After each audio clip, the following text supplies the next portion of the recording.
For my 75th birthday, my stepdaughter Tiffany sent me a pair of high-tech earbuds. It was the only gift I received. I wore them proudly to work, thinking she finally cared. But then a coworker looked closer at the device and his face went pale. "You need to take these to the police right now," he whispered. I did not shout. I did not cry. I simply took action. 3 days later, I watched from my window as the police walked her out in handcuffs, and I finally smiled. My name is Booker T. Washington. I am 75 years old, and for years I let my family believe I was just a slow, old man. But before I tell you how I brought down a criminal conspiracy from my living room, please hit that like button and subscribe. Tell me in the comments if you have ever received a gift that turned out to be a curse. The silence in my house on the evening of my 75th birthday was heavy enough to crush a lesser man. I sat in my worn leather armchair in the living room of a modest 3-bedroom house in Chicago. A single cupcake with one candle sat on the coffee table. To the outside world, I was just Booker, the old maintenance man at Vertex Solutions who walked with a limp and drove a 10-year-old Ford.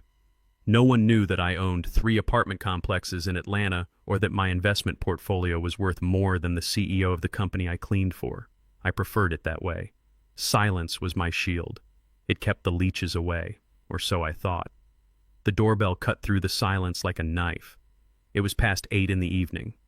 I moved slowly towards the door, my joints clicking with the damp night air. There was no one there, just a small box sitting on the porch mat. The return address read Tiffany, my stepdaughter, the daughter of my late wife who usually only called when her gambling debts were due or when she needed bail money. My hands trembled slightly as I picked it up. It was light. I took it inside and used my pocket knife to slice the tape. Inside sat a sleek black charging case containing the newest model of wireless earbuds. The brand was obscure, not one of the major ones I saw the young engineers at work wearing, but they looked expensive. Underneath was a card written in her looping, chaotic handwriting. "Happy birthday, Dad. I know I have not been around, but I wanted you to have these. Use them to listen to those old Coltrane records you love. I am sorry I could not be there. Love, Tiff." For a moment, the old man in me won. The cynical shield I had built over decades cracked. I felt a lump in my throat. She remembered. She actually remembered. Maybe she was finally turning her life around. Maybe she was finally seeing me as a father figure and not just a wallet she could not quite pry open. I sat back in my chair and placed the earbuds in my ears. They fit perfectly, creating a tight seal that blocked out the hum of the refrigerator. I pulled out my phone and connected them via Bluetooth. The device name popped up simply as Gift. I smiled. I queued up a playlist of Miles Davis and closed my eyes, expecting the smooth trumpet to wash over me. Instead, I felt a pressure. It started as a low hum, barely audible at the base of my skull. It was not music. It was a vibration that seemed to drill directly into my brainstem. I tapped the side of the earbud, thinking the volume was off or the noise cancellation was malfunctioning. The hum spiked into a sharp, piercing whine that lasted a microsecond but hit my nervous system like a physical blow. The room tilted. My vision blurred at the edges. I tried to stand up, but my legs gave out. I collapsed onto the rug, knocking the cupcake to the floor. Nausea rolled over me in violent waves. I clawed at my ears, ripping the devices out and throwing them across the room. The silence returned, but the room kept spinning. I lay on the floor for an hour, gasping for air, my heart hammering a frantic rhythm against my ribs. Was this a stroke? Was this the end? I was 75. This was how it happened. You sit down for a birthday cupcake and you die on the carpet. But as the minutes passed, the dizziness faded. The nausea subsided into a dull ache behind my eyes. I pulled myself up to the sofa. I looked at the black earbuds lying innocently on the floorboards where I had thrown them. They blinked a soft blue light, a rhythmic, pulsing blue, like a heartbeat or a signal. I did not call an ambulance. I did not call Tiffany. I needed to know if my body was failing me or if technology was. I picked them up. They felt warm to the touch. Warmer than they should be after only being used for a minute. I put them back in the case. My instinct told me to throw them in the trash, but my mind, the mind that had built a fortune in silence, told me to wait. I would take them to work tomorrow. I told myself it was just a glitch, just a malfunction. I had no idea that I was holding a military-grade weapon designed to break a human mind, and that by putting them in my pocket I was walking straight into a trap that had been set months ago.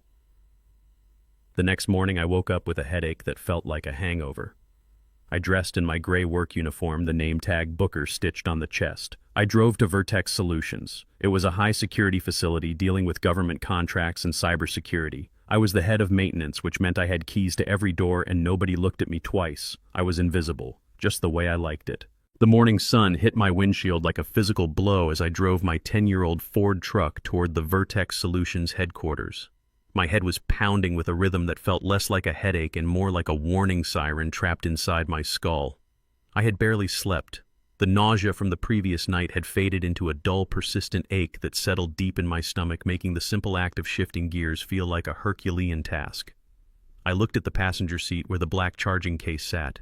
My stepdaughter Tiffany's gift. The earbuds. I should have left them at home. My gut told me to leave them. My gut has saved me from bad investments and bad men for 50 years, but this morning my brain was betraying me. The ringing in my ears was unbearable. It was a high-pitched whine, a phantom frequency that had not stopped since I took them out the night before. I convinced myself that I just needed to drown it out. Maybe some soft jazz, maybe a podcast. Anything to cover up the sound of my own aging body failing me. I was 75. Maybe this was just what happened when the warranty ran out on a man. I pulled into the employee lot, parking in the far back corner where the maintenance staff belonged. I grabbed my tool belt and the charging case. I walked toward the service entrance, my limp more pronounced than usual. I swiped my badge, and the heavy steel door clicked open. Vertex Solutions was a fortress of glass and steel housing secrets that the Pentagon paid good money to keep safe.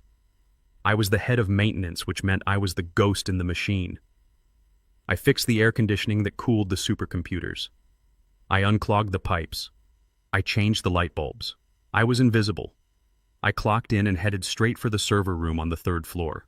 The climate control system had been throwing error codes all week, and I needed to recalibrate the humidity sensors. The server room was my sanctuary. It was a long, white corridor filled with towering racks of black servers, humming with the collective data of a dozen government agencies. Usually the white noise calmed me. Today it felt like sandpaper on my brain. The hum of the fans mixed with the ringing in my ears, creating a dissonance that made my teeth ache. I sat on my folding stool and opened the charging case. The earbuds blinked that soft, innocent blue light. I hesitated for a second, thinking about the dizziness from the birthday party, but the silence I craved was too tempting. I put them in. I did not turn on any music. I just activated the noise cancellation feature, hoping for peace. For a moment, there was relief. The roar of the server fans vanished, replaced by a thick synthetic silence. I closed my eyes and leaned my head back against the cold metal of a server rack. But then the pressure returned. It was subtle at first, a feeling like descending in an airplane too fast. My ears popped, but the pressure did not release. It built. It pushed against my eardrums, against the back of my eyes. I reached for my screwdriver to open the sensor panel, but my hand missed. I grabbed at air. I frowned and tried again. My hand was trembling. Not a little shake, but a violent tremor I could not control. I looked at my fingers. They looked blurry. I blinked, but the blur did not go away. The room tilted to the left. The floor seemed to drop out from under me. Vertigo hit me with the force of a sledgehammer. I tried to stand up to rip the things out of my ears, but my legs were rubber. I stumbled forward, my shoulders slamming into the server rack. A red warning light flashed on the console. I had hit the emergency shutdown switch for Sector 4. Alarms began to blare, a strobe light pulsing in the hallway. I fell to my knees, gasping for air. The bile rose in my throat. The earbuds seemed to be vibrating now, drilling a hole into my equilibrium. I was going to pass out. I was going to die on the floor of a server room, and Tiffany would get everything. The thought made me try to crawl, but the world was spinning too fast. Booker. A voice cut through the fog. Strong hands grabbed my shoulders. I looked up. It was Marcus. He was wearing his usual hoodie and jeans, his lanyard swinging as he knelt beside me. He was the lead cybersecurity analyst for the Internal Threat Division, a kid who could hack a satellite before he could drive a car. He was also the only person in this building who knew that I read the Financial Times during my lunch break instead of the tabloids. I could not speak. I just pointed at my ears. Marcus did not hesitate. He plucked the earbuds out of my ears and tossed them onto the floor. The relief was instantaneous and violent. I dry heaved, clutching my chest as the room slowly stopped spinning. "Easy, Booker. Easy," Marcus said, his voice filled with genuine panic. I have got you. Just breathe. He dragged me away from the flashing server rack, propping me up against the wall. He grabbed a bottle of water from his desk nearby and cracked it open, holding it to my lips. Drink. Slowly. I drank. The water felt like life returning to my body. I squeezed my eyes shut, waiting for the world to stabilize. When I opened them again, Marcus was staring at the earbuds on the floor. He was not looking at them with curiosity. He was looking at them with the cold, analytical gaze of a predator who just found a trap. He picked them up. He turned them over in his hand, watching the blue light pulse. It was blinking faster now, an erratic, frantic rhythm. "Are you okay?" Booker Marcus asked, not taking his eyes off the device. I nodded, wiping sweat from my forehead with a trembling hand. "I think so. I do not know what happened. I just put them in, and the room turned upside down." "It felt like I was having a stroke, Marcus." "It was not a stroke," Marcus said quietly. He stood up and walked over to his workstation. It was a chaotic desk covered in monitors, circuit boards, and tangles of wire. He cleared a space and placed the earbuds on a black anti-static mat. He pulled a cable from a rugged-looking laptop and plugged it into the charging case. "What are you doing?" I wheezed, pulling myself up to sit on the stool. "Checking something," Marcus muttered. His fingers flew across his keyboard. Screens of code cascaded down his monitors, reflecting in his glasses. He paused. He frowned. He typed another command and hit enter. A graph appeared on the main screen. It was a waveform, a jagged red line that spiked and dipped in a pattern I did not recognize. But Marcus did. His face went pale. All the blood drained from his cheeks, leaving him looking like a ghost. He slowly took off his glasses and looked at me. The fear in his eyes was raw. "Booker, come here. You need to see this." I limped over, leaning heavily on the desk. "What is it?" Marcus pointed at the red line on the screen. "This is a spectral analysis of the audio output from those earbuds. See this low-frequency wave right here? It is hovering around 7 hertz. "I do not understand," I said. 7 hertz is infrasound, Booker. It is below the range of human hearing. You cannot hear it, but your body can feel it. At high enough decibels, it resonates with the fluid in your inner ear. It causes disorientation, nausea, vertigo, and extreme anxiety. If you are exposed to it for too long, it can cause internal hemorrhaging or trigger a stroke, especially in someone your age." I stared at the screen. The red line pulsed rhythmically. It was a heartbeat, a death knell. "You are telling me these things were making me sick on purpose?" I asked, my voice barely a whisper. Marcus nodded grimly. "This is not a malfunction, Booker. This is a feature. This signal is engineered. It is a weaponized frequency. Consumer electronics have safety filters to prevent exactly this. Someone bypassed the firmware on these. They jailbroke the safety protocols and uploaded a loop designed to incapacitate you." I felt the room spin again, but this time it was not vertigo. It was rage. Tiffany. My stepdaughter. The girl I had paid tuition for. The girl I had bailed out of jail. She had sent me a machine to liquefy my brain. But that is not all, Marcus said. His voice dropped lower. He typed another command. A new window popped up. It was a stream of data packets, lines of text scrolling too fast to read. "See this traffic?" Marcus pointed. "The earbuds are transmitting. They are sending data packets out via the cellular connection in your phone. I am intercepting the packets now, transmitting what I asked," Audio Marcus said. He clicked a button, and a sound filled the room. It was the sound of us. It was the conversation we were having right now played back with a 3-second delay. "Booker, come here. You need to see this." The recording of Marcus's voice was crystal clear. I stared at the black plastic buds. They looked so small, so harmless. "They are listening," I whispered. "They are streaming," Marcus corrected. "Live. 24/7. Someone on the other end has been listening to everything you say, every breath you take, every groan of pain when you fell. They know you are at work. They know you are with me." He abruptly yanked the cable out, severing the connection. The screen froze. Booker Marcus turned to me, and for the first time he looked at me, not as the old maintenance man, but as a man in the crosshairs. "Who gave you these?"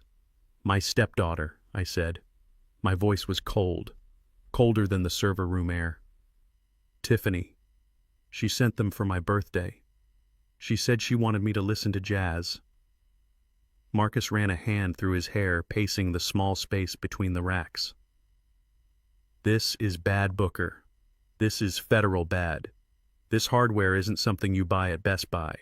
To modify the firmware like this to embed a hidden transmission protocol that bypasses standard firewalls, this takes skill. Or money. A lot of money. She owes money. I said, thinking of the late-night phone calls, the desperate pleas, the shady boyfriends she brought around. She owes a lot of people a lot of money. Marcus looked at the earbuds again. If she is trying to hurt you, that is one thing. But Booker, you work at Vertex. You have clearance to enter the server rooms. You have keys to the executive offices. If she is recording you while you are at work, she is not just committing elder abuse. She is committing corporate espionage. If these things picked up any classified conversations while you were cleaning the conference rooms. He didn't finish the sentence. He didn't have to. I knew what he meant. Treason. Federal prison. If security found this on me, I would be gone. Locked away in a black site before I could explain that my stepdaughter was just trying to kill me for my life insurance. I looked at Marcus. He was terrified, but he hadn't called security yet. He was giving me a chance. Can you block it? I asked. Block the signal, Marcus asked. Block the infrasound, I said, and the transmission. Can you make them safe? Marcus looked confused. Why would you want to make them safe, Booker? You need to smash them. You need to go to the police. No, I said. I stood up straight, ignoring the pain in my head. If I go to the police now, she claims it was an accident, a faulty product. She plays the weeping daughter and I look like a paranoid old man. And if Vertex finds out, they will bury me just to be safe. I walked over to the desk and picked up the earbuds. They felt heavy in my hand. I need her to think it is working, Marcus. I need her to think I am falling apart. I need her to think she is winning. Because if she thinks she is winning, she will get sloppy. She will make a mistake. And when she does, I will be ready. Marcus stared at me for a long moment. He saw the shift in my eyes. He saw the steel that I usually kept hidden behind my maintenance uniform. He realized then that I wasn't just a janitor. He sat back down at his computer. He cracked his knuckles. I can write a patch, he said, his voice steady. I can filter out the infrasound frequency so you hear the music but don't get the brain damage. And the microphone, I can loop a feedback signal. We can feed them whatever audio we want. We can make them hear what they want to hear. Do it, I said. Marcus grinned. A sharp, dangerous grin. It will take me an hour. I sat back down on my stool and watched him work. My head still throbbed, but the fear was gone, replaced by a cold, hard clarity. Tiffany wanted to play a game. She wanted to use technology to break an old man. She didn't know that the old man had spent 50 years investing in the future. She didn't know that she had just handed a surveillance device to the one person who knew how to use it against her. She wanted to listen. Fine. I would give her a show. I would give her the performance of a lifetime. And when the curtain fell, she would be the one in chains. Marcus typed furiously lines of code reflecting in his eyes. We are going to need a script, Booker, he said without looking up. If we are going to fake your mental decline, we need to make it convincing. Don't worry, son, I said, leaning back. I have been underestimated my whole life. I know exactly what they expect a dying old black man to sound like. I will give them King Lear. But as I watched the screen, I knew this wasn't just about Tiffany. Someone had built these things for her. Someone with access to military tech. She had help, and I was going to find out who it was, and I was going to bring them down too. Marcus hit the enter key. Done, he said. The firmware is flashed. You are safe. I picked up the earbuds. They looked the same. But now they were mine. Put them back in, Marcus said. Let's test the audio loop. I placed them in my ears. The pressure was gone. The silence was clean. Can you hear me? Marcus asked. Loud and clear, I said. Good, Marcus replied, because now we are the ones listening. I smiled. It was not a nice smile. Let's go to work, I said. I had a daughter to catch. Marcus' fingers were a blur on the keyboard. The screen was a waterfall of green text against a black background cascading faster than my eyes could follow. I watched him, not understanding the code, but understanding the intensity in his posture. The air in the server room felt heavy, charged with the static of a storm about to break. My head still throbbed, a reminder of the poison frequency I had been feeding myself, but the adrenaline was starting to clear the fog. Got it, Marcus whispered. He did not look triumphant. He looked sick. I traced the packet destination. It is bouncing through a couple of proxies in Russia and China to hide the trail. But the final endpoint is a private cloud server hosted in the Caymans. Who owns it? I asked, leaning in my hand, gripping the edge of his desk to steady my trembling legs. The account name Marcus hesitated. He pointed at a line of text highlighted in yellow. User ID, Tiffany Queen B88. My stomach dropped. It felt as if the floor had opened up beneath me. Queen B. That was her nickname in high school. The 88 was the year she was born. There was no ambiguity. No hacker stole her identity to do this. This was her fingerprint. This was my daughter. It could be a mistake, I said. The words tasted like ash in my mouth. Maybe her account was hacked. Maybe someone is framing her Marcus. People steal data all the time. I was grasping at straws, desperate to keep the illusion of family alive for just one more second. I wanted to believe that the girl I had raised, the girl I had walked down the aisle, was not capable of this. Marcus looked at me with pity. Booker, the encryption key on this stream matches the biometric data from her phone. I can see the device ID. It is her iPhone 14 Pro, the gold one you bought her for Christmas. He did not stop there. He knew he had to break my heart to save my life. I am inside the directory now. It looks like she has auto backup enabled for her voice memos. It is syncing to the same folder where the earbud data is being stored. He clicked on a file dated 2 days ago, the day before my birthday. Do you want to hear it? He asked, his finger hovering over the enter key.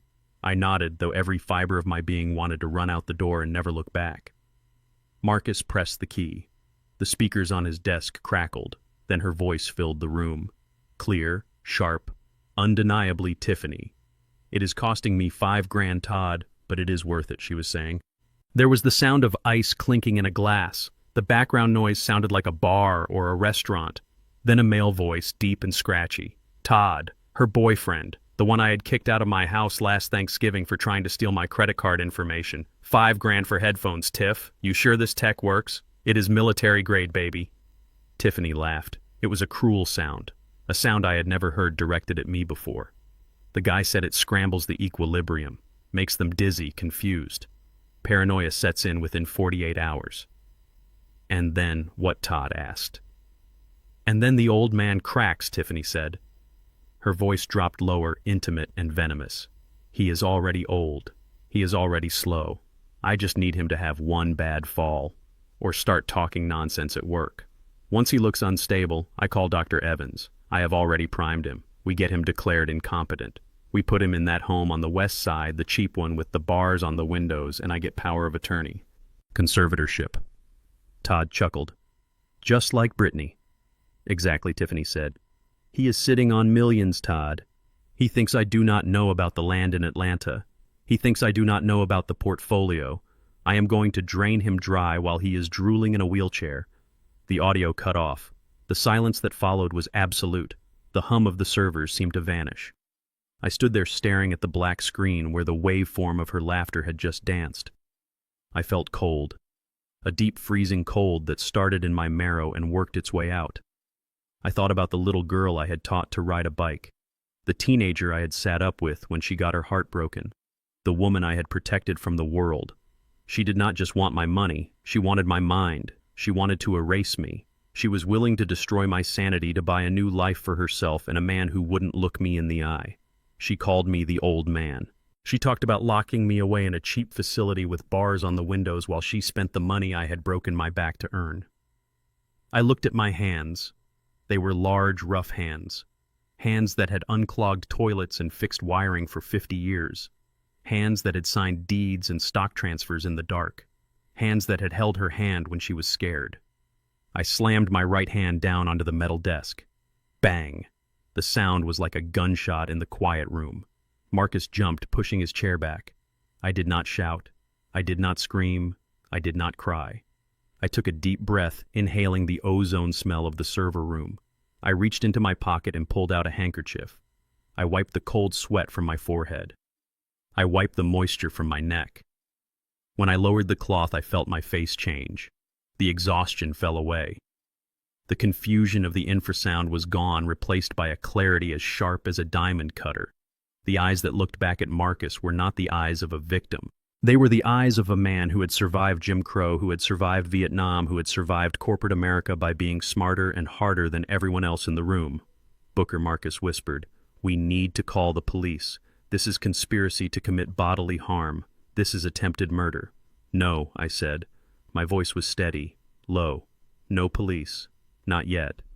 I looked at the earbuds sitting on the anti-static mat. "If we go to the police now, she gets a lawyer," I said. "She cries. She says it was a prank or she did not know what she was buying. She plays the victim.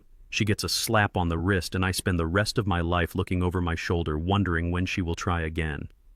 I leaned in closer to Marcus. "She wants a crazy old man, Marcus. She wants a show. She wants to see me fall apart so she can swoop in like the caring daughter and lock me away." I picked up the earbuds. "You said you can loop the audio right. You said you can filter the poison out." "Yes," Marcus said. "But why?" "Because I am going to give her exactly what she paid for," I said. "I am going to put on the greatest performance of my life. I am going to be the confused, senile old fool she thinks I am. I am going to let her think she is winning. I am going to let her bring the doctors and the lawyers and the papers into my house." My eyes locked onto Marcus's, and when she feels safe, when she signs her name on the dotted line thinking she has won, that is when I take everything, not just her freedom, everything. I held out the earbuds. "Fix them, son, and keep this secret. Between you and me, this never happened. As far as the world knows, I am losing my mind." Marcus looked at me for a long second. He saw the fire. He saw the rage that was colder than ice. He nodded slowly. "I am in," he said. "Good," I replied. "Now, let us write a script." Marcus handed the black charging case back to me with the reverence of a soldier handing a weapon to a sniper. The patch was installed. The infrasound filters was active. To my ears, they were just headphones now playing a soft loop of white noise to mask the silence. But to the microphone inside, they were a direct line to the woman trying to destroy me. I put them in my ears. The fit was snug, familiar, and now terrifyingly safe. I nodded to Marcus, who looked at me with a mixture of fear and awe. He was watching a man walk into a lion's den wearing a meat suit. I drove home slower than usual. I needed to get into character. I let my shoulders slump forward, collapsing the posture I had maintained with military discipline for 5 decades. I relaxed the muscles in my face, letting my jaw hang slightly loose, my eyes unfocused. I practiced the tremor in my right hand, tapping my fingers against the steering wheel until the rhythm felt natural. I was no longer Booker T. Washington, head of maintenance and secret millionaire. I was just Booker, the confused old man who needed to be put away. When I pulled into my driveway, my stomach tightened. A bright red convertible was parked diagonally across the concrete, blocking the path to the garage. It was a rental. I could tell by the barcode sticker on the window. Tiffany did not own cars, she leased them or borrowed them until they were repossessed. Seeing that flash of red against the peeling gray paint of my house made my blood boil, but I swallowed the anger down deep where I kept all my other ghosts. I parked the truck on the street and grabbed my cane. I did not usually need the cane, but today I leaned on it heavily, dragging my left foot as I walked up the path. The front door was unlocked. Of course it was. She had never returned the emergency key I gave her 10 years ago. I pushed the door open. The smell hit me first. Cheap vanilla air freshener masking the scent of stale cigarettes. My living room, usually a sanctuary of dust motes and quiet, was a war zone. 2 massive suitcases lay open on my Persian rug, spewing clothes across the floor like colorful entrails. A half-eaten bag of chips sat on my coffee table next to a water ring that was already staining the wood. Tiffany stood in the kitchen. She was wearing a tight pink tracksuit that looked expensive but fit poorly. Her blonde hair was pulled back in a high ponytail and she was scrolling furiously on her phone. When she heard the door close, she snapped her head up. Her face shifted instantly. The boredom vanished, replaced by a mask of exaggerated concern that was so thick it was almost comical. "Dad!" she exclaimed, rushing toward me. Her arms were open, but her eyes were scanning me, looking for weakness, looking for the damage her little gift had caused. "Oh my God, where have you been?" "I have been calling and calling." I let her hug me. Her body felt rigid. She smelled of vanilla and deception. I did not hug her back. Instead, I stood there, arms hanging limp by my side, staring over her shoulder at the wall. I waited a beat, 2 beats. Then I spoke, my voice raspy and thin. "Sarah," I whispered, Is that you? Tiffany pulled back her hands, gripping my shoulders. Her eyes widened. A spark of pure delight flashed in her pupils before she covered it with a frown. Sarah was her mother, my second wife, the woman who had been dead for 15 years. Dad, she said, slowly enunciating every word like she was talking to a toddler. It is me. Tiffany. Mom is gone, Dad. Remember. I blinked rapidly, feigning confusion. I looked around the room, my head shaking in a subtle tremor. Gone. No, she said she was making stew. I smell the vanilla. She always wears vanilla. I pulled away from her, stumbling slightly. I need to sit down. My head. The noise is so loud, Sarah. Tiffany guided me to the recliner, pushing me down with a force that was a little too eager. She looked at the earbuds still lodged in my ears. The blue light pulsed softly. She stared at them mesmerizingly. You are wearing your gift, she said, her voice dropping an octave. Do you like them, Dad? I touched the plastic bud with a shaking finger. They help. I lied. They stop the whispering. But sometimes the whispering gets louder. I think the radio is broken in my head. Perfect. It was exactly what she wanted to hear. I saw her shoulders relax. She thought the infrasound had already scrambled my neurons. She thought I was hallucinating. I am going to make you some tea, she said, patting my hand. You just sit there. Do not try to get up. I am here now, Dad. I am going to take care of you. She walked back into the kitchen. I watched her through half-closed eyes.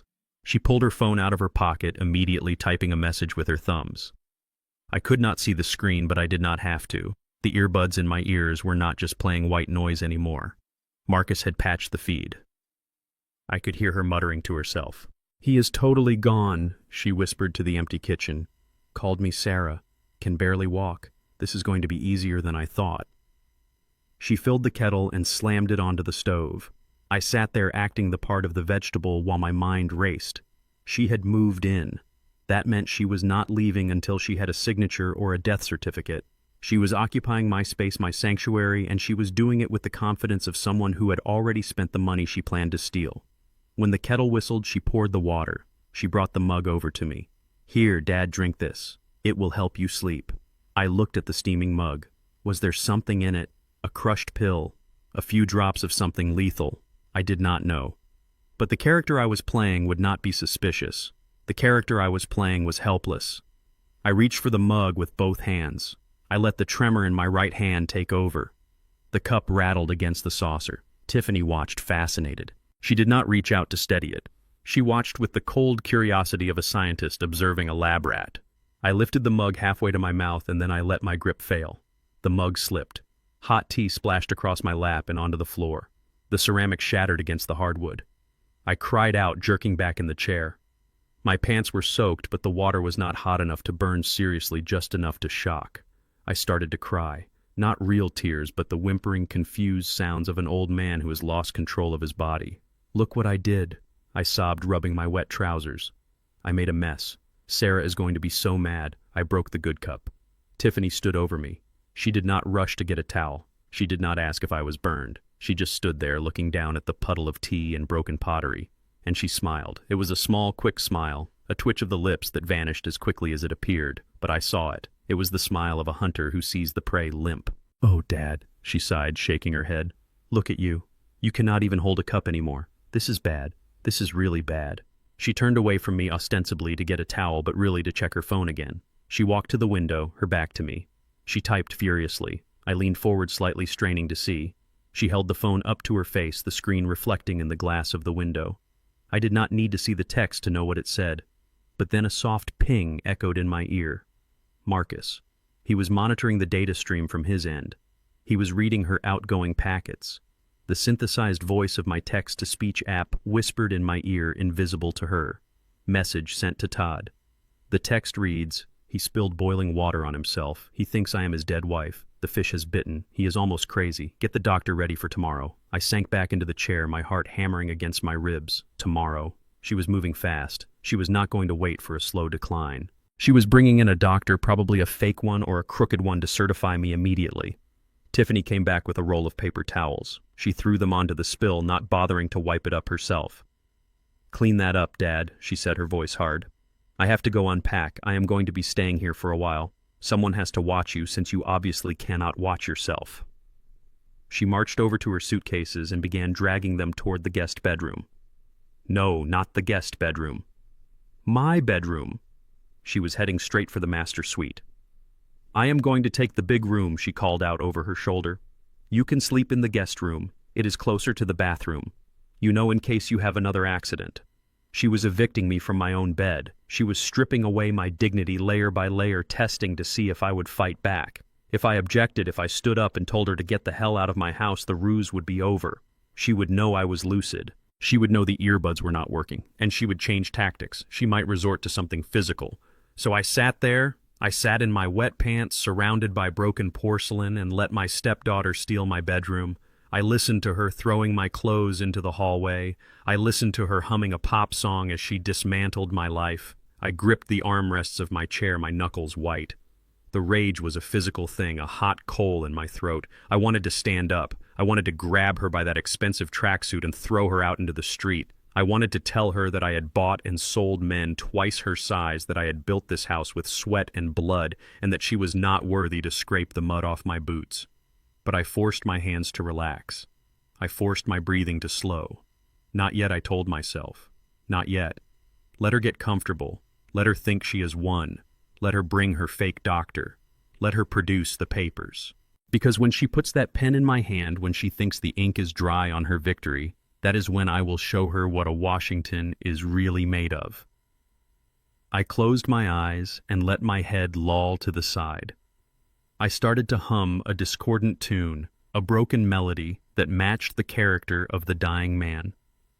Tiffany walked back into the living room carrying an armful of my suits. She dumped them on the sofa next to me. "These smell like old people," she said, wrinkling her nose. "You really need to update your wardrobe, Dad. But I guess where you are going, you will not need suits." She laughed.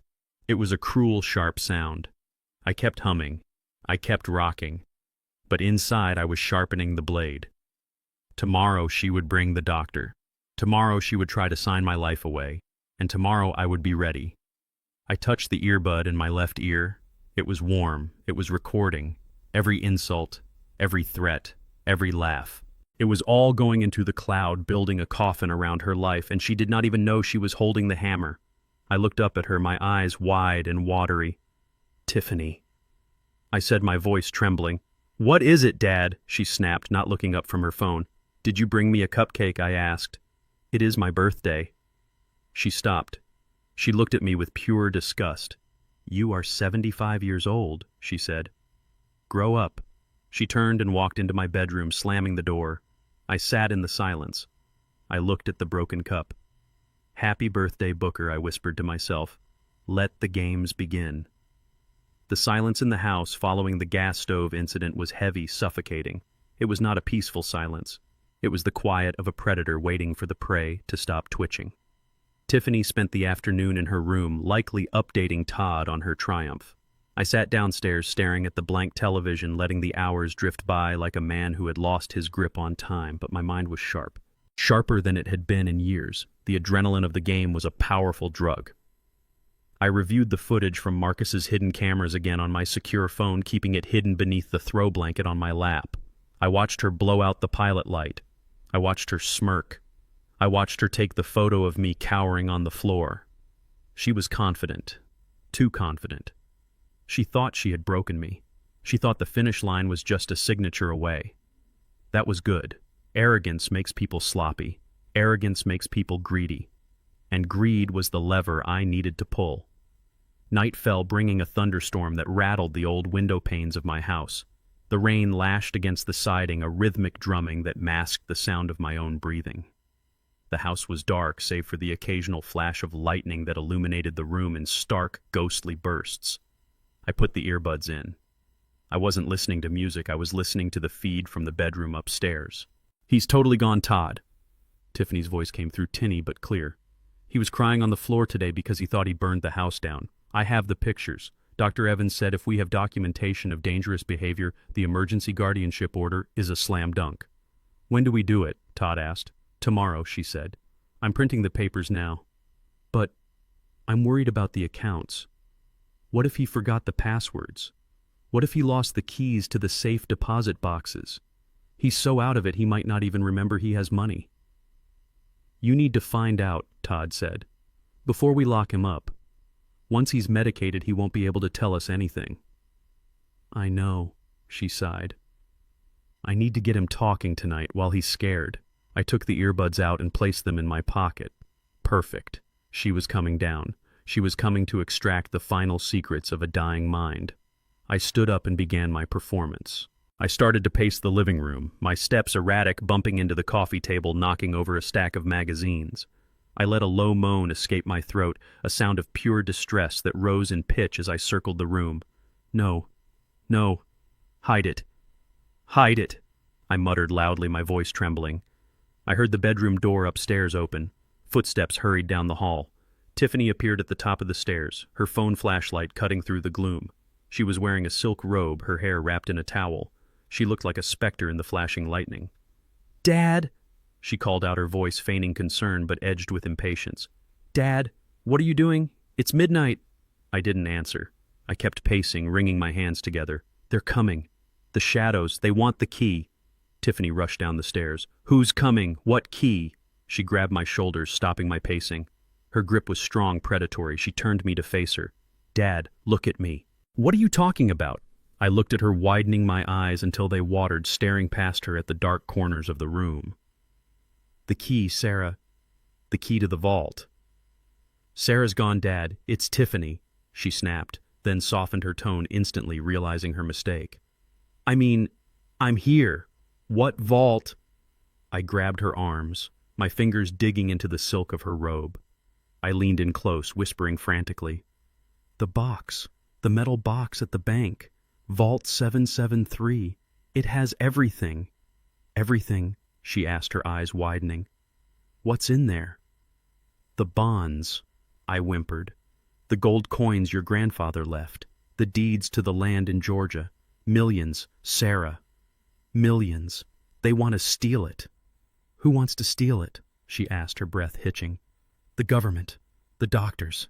Everyone, I sobbed. But I hid the key. I was smart. I hid it where they can't look. She shook me slightly. Where, Dad? Where did you hide the key? You have to tell me so I can keep it safe. I looked around wildly, checking for imaginary spies. I pulled her head down so my lips were right against her ear. The park, I whispered. Washington Park. The old oak tree by the duck pond. The one with the lightning scar. I know it, she said, her voice tight with greed. Where is it exactly? Under the roots, I said, letting a tear roll down my cheek. On the north side. I buried it in a red coffee tin, 3 feet deep. You have to dig deep, Sarah. Deep so the dogs don't smell the money. 3 feet deep, she repeated, memorizing the lie. North side of the oak tree. Don't let them find it, I begged, collapsing back into my recliner, feigning exhaustion. Promise me. I promise, she said. She patted my hand, her touch cold and dismissive. I'll make sure it's safe. You stay here and rest. Go back to sleep. She straightened up. I saw the calculation in her eyes. She looked at the clock. It was 12:30 a.m. The storm was raging outside. A normal person would wait until morning. A greedy person, a person desperate for a payday to clear her debts, would not wait. I'm going to check the garage door, she said. I think I left it unlocked. Okay, I mumbled, closing my eyes. Okay, Sarah. She turned and walked briskly to the kitchen. I heard the rustle of her grabbing her keys. I heard the back door open. I heard the garage door rumble. Then I heard the sound of a shovel scraping against the concrete floor. I waited until I heard her rental car back out of the driveway, the tires crunching on the wet gravel. I waited until the taillights faded into the rain-slicked night. Then the trembling stopped. The confusion vanished from my face. I sat up straight, wiping the fake tears from my cheeks. I pulled out my secure phone and opened the tracking app. A red dot was moving quickly down Main Street, heading straight for Washington Park. I texted Marcus target is en route. Washington Park. The Big Oak. It's showtime. Marcus replied instantly. Drone is airborne. Cameras rolling. Let's see how much she likes mud. I stood up and walked to the window watching the storm lash against the glass. There was no key. There was no Vault 773. There was just a muddy hole beneath a tree where I had buried a rusty tin can 2 days ago filled with nothing but a dead rat and a note. She wanted to bury me. Instead, she was going to spend her night digging in the mud fueled by greed while I watched from the comfort of my home. I went to the kitchen, poured a glass of water, and took a sip. The water tasted clean. Dig deep, Tiffany, I whispered to the thunder. Dig deep. The luminous dial of the digital clock on my nightstand read 2:13 in the morning. The storm outside had settled into a steady, relentless downpour that drummed against the roof like 1,000 tiny fingers. I lay perfectly still in the guest bed, my breathing shallow and rhythmic, mimicking the deep sleep of the medicated and the weary. But under the covers, my hand gripped my secure smartphone, the screen dimmed to its lowest setting. I heard the soft click of the back door latch. It was a sound I had been waiting for since I whispered the lie about the buried treasure into her ear. Tiffany was moving. She was leaving the warmth of the house, the safety of the stolen master bedroom, to venture out into the cold, wet dark. Greed is a powerful motivator. It overrides common sense. It overrides fear. It overrides the fact that a hurricane is practically blowing the siding off the house. I waited until I heard the muffled crunch of tires on gravel fading down the street. Then I threw off the covers and sat up. The aches in my joints were still there, but they were dull background noise compared to the electric hum of anticipation coursing through my veins. I did not turn on the lights. I knew this house better than the back of my hand. I navigated the hallway by memory, stepping over the creaky floorboard on the third step that I had never bothered to fix because it served as an excellent burglar alarm.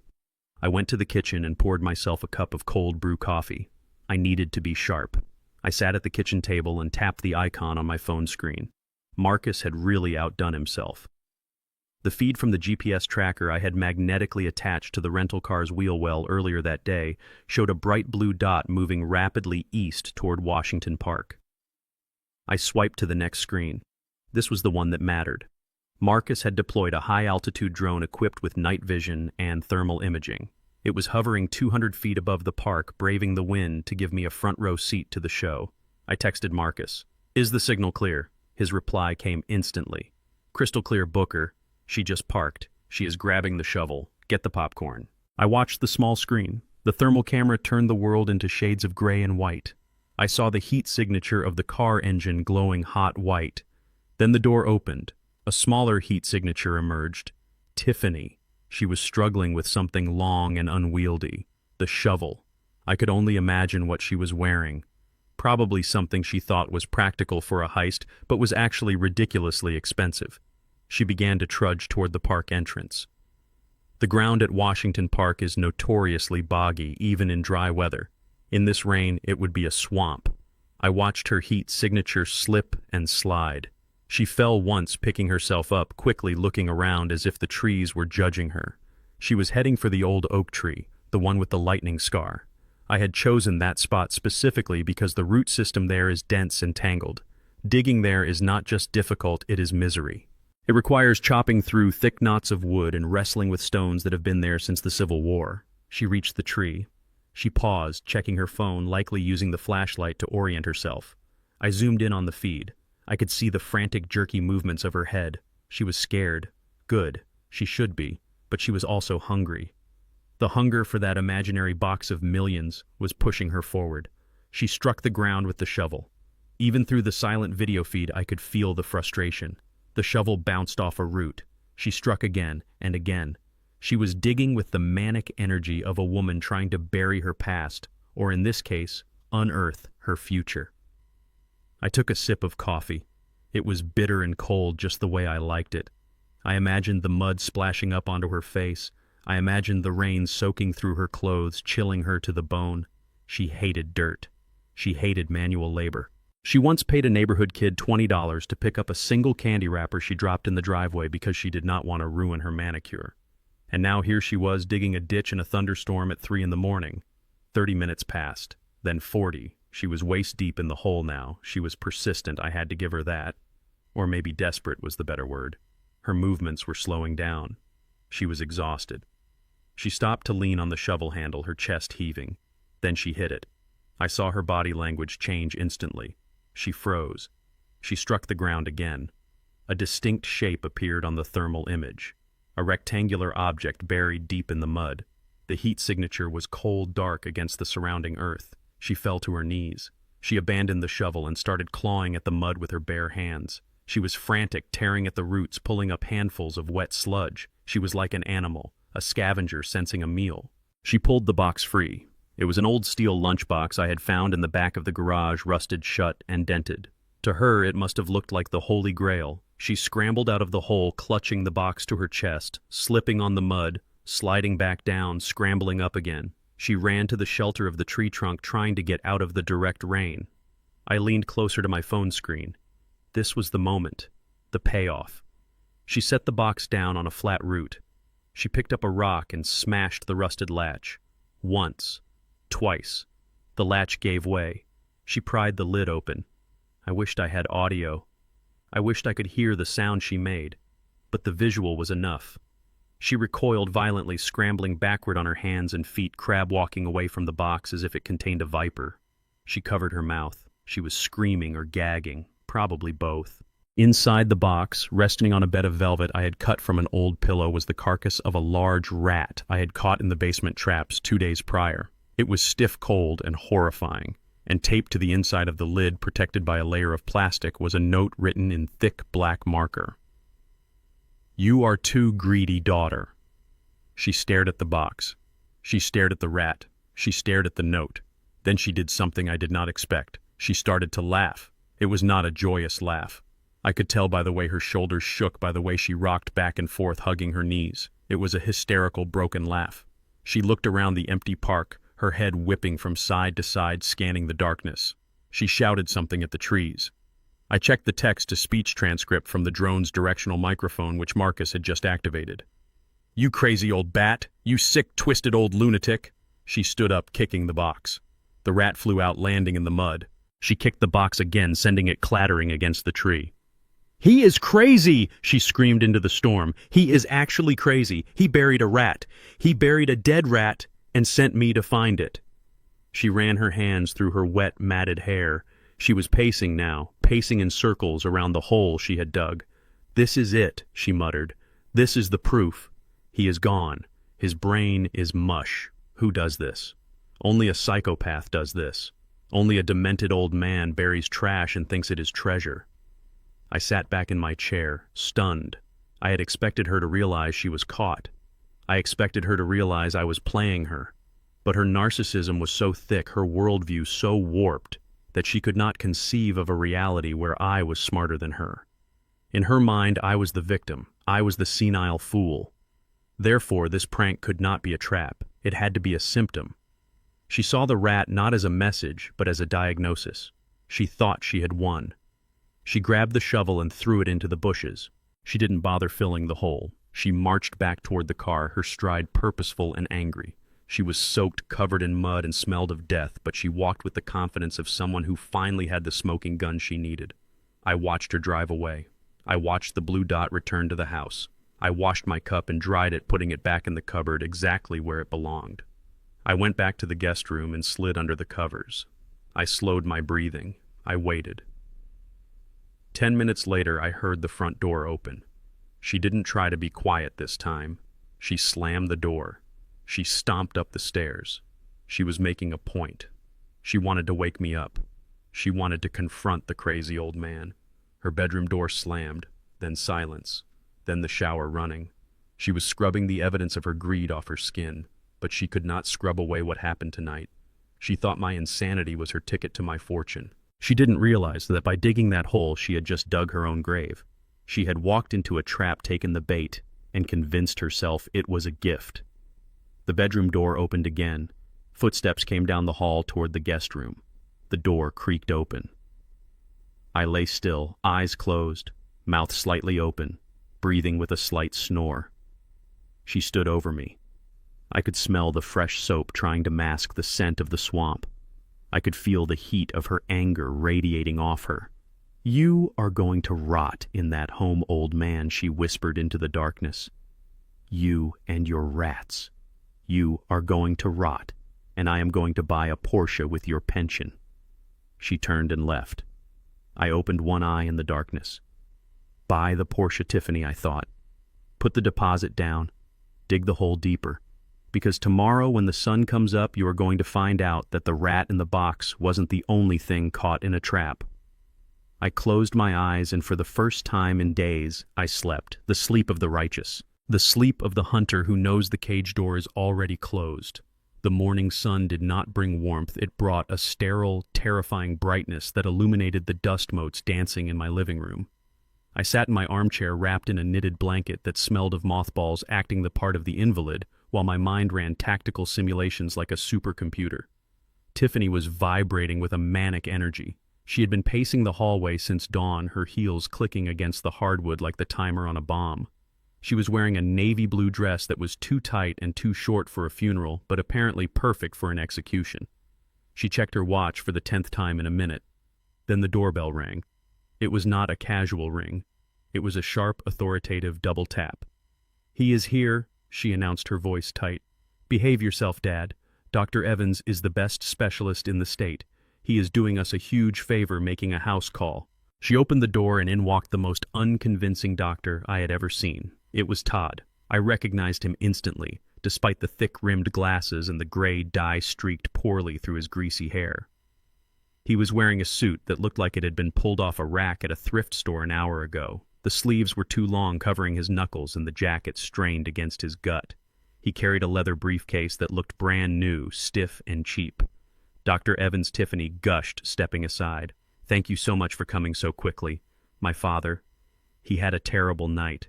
He was hallucinating, digging holes in the backyard looking for imaginary gold." Todd nodded gravely, adjusting his glasses, which kept sliding down his sweaty nose. He did not look at me. He looked at the room, scanning for valuables. "I understand, Ms. Washington. Dementia often escalates rapidly after a trauma. Let me take a look at him." He walked over to me. He smelled of peppermint gum, trying to mask the scent of stale tobacco and nervous sweat. He pulled a wooden chair over and sat knee to knee with me. He opened the briefcase. It was empty except for a stethoscope and a stack of papers. He put the stethoscope around his neck, but he put it on backwards, the earpieces facing the wrong way. I let my mouth hang open slightly, my eyes drifting past him to the window. "Hello, Mr. Washington?" Todd said, his voice deepening into a fake baritone. "I am Dr. Evans. Can you tell me your name?" I looked at him, blinking slowly. I let a tremor start in my left hand, rattling the armrest. "The mailman," I whispered. "You brought the mail." Tiffany let out a dramatic sigh behind him. "See? He does not even know who he is." Todd scribbled something on a notepad, disoriented. "Failure to recognize authority figures."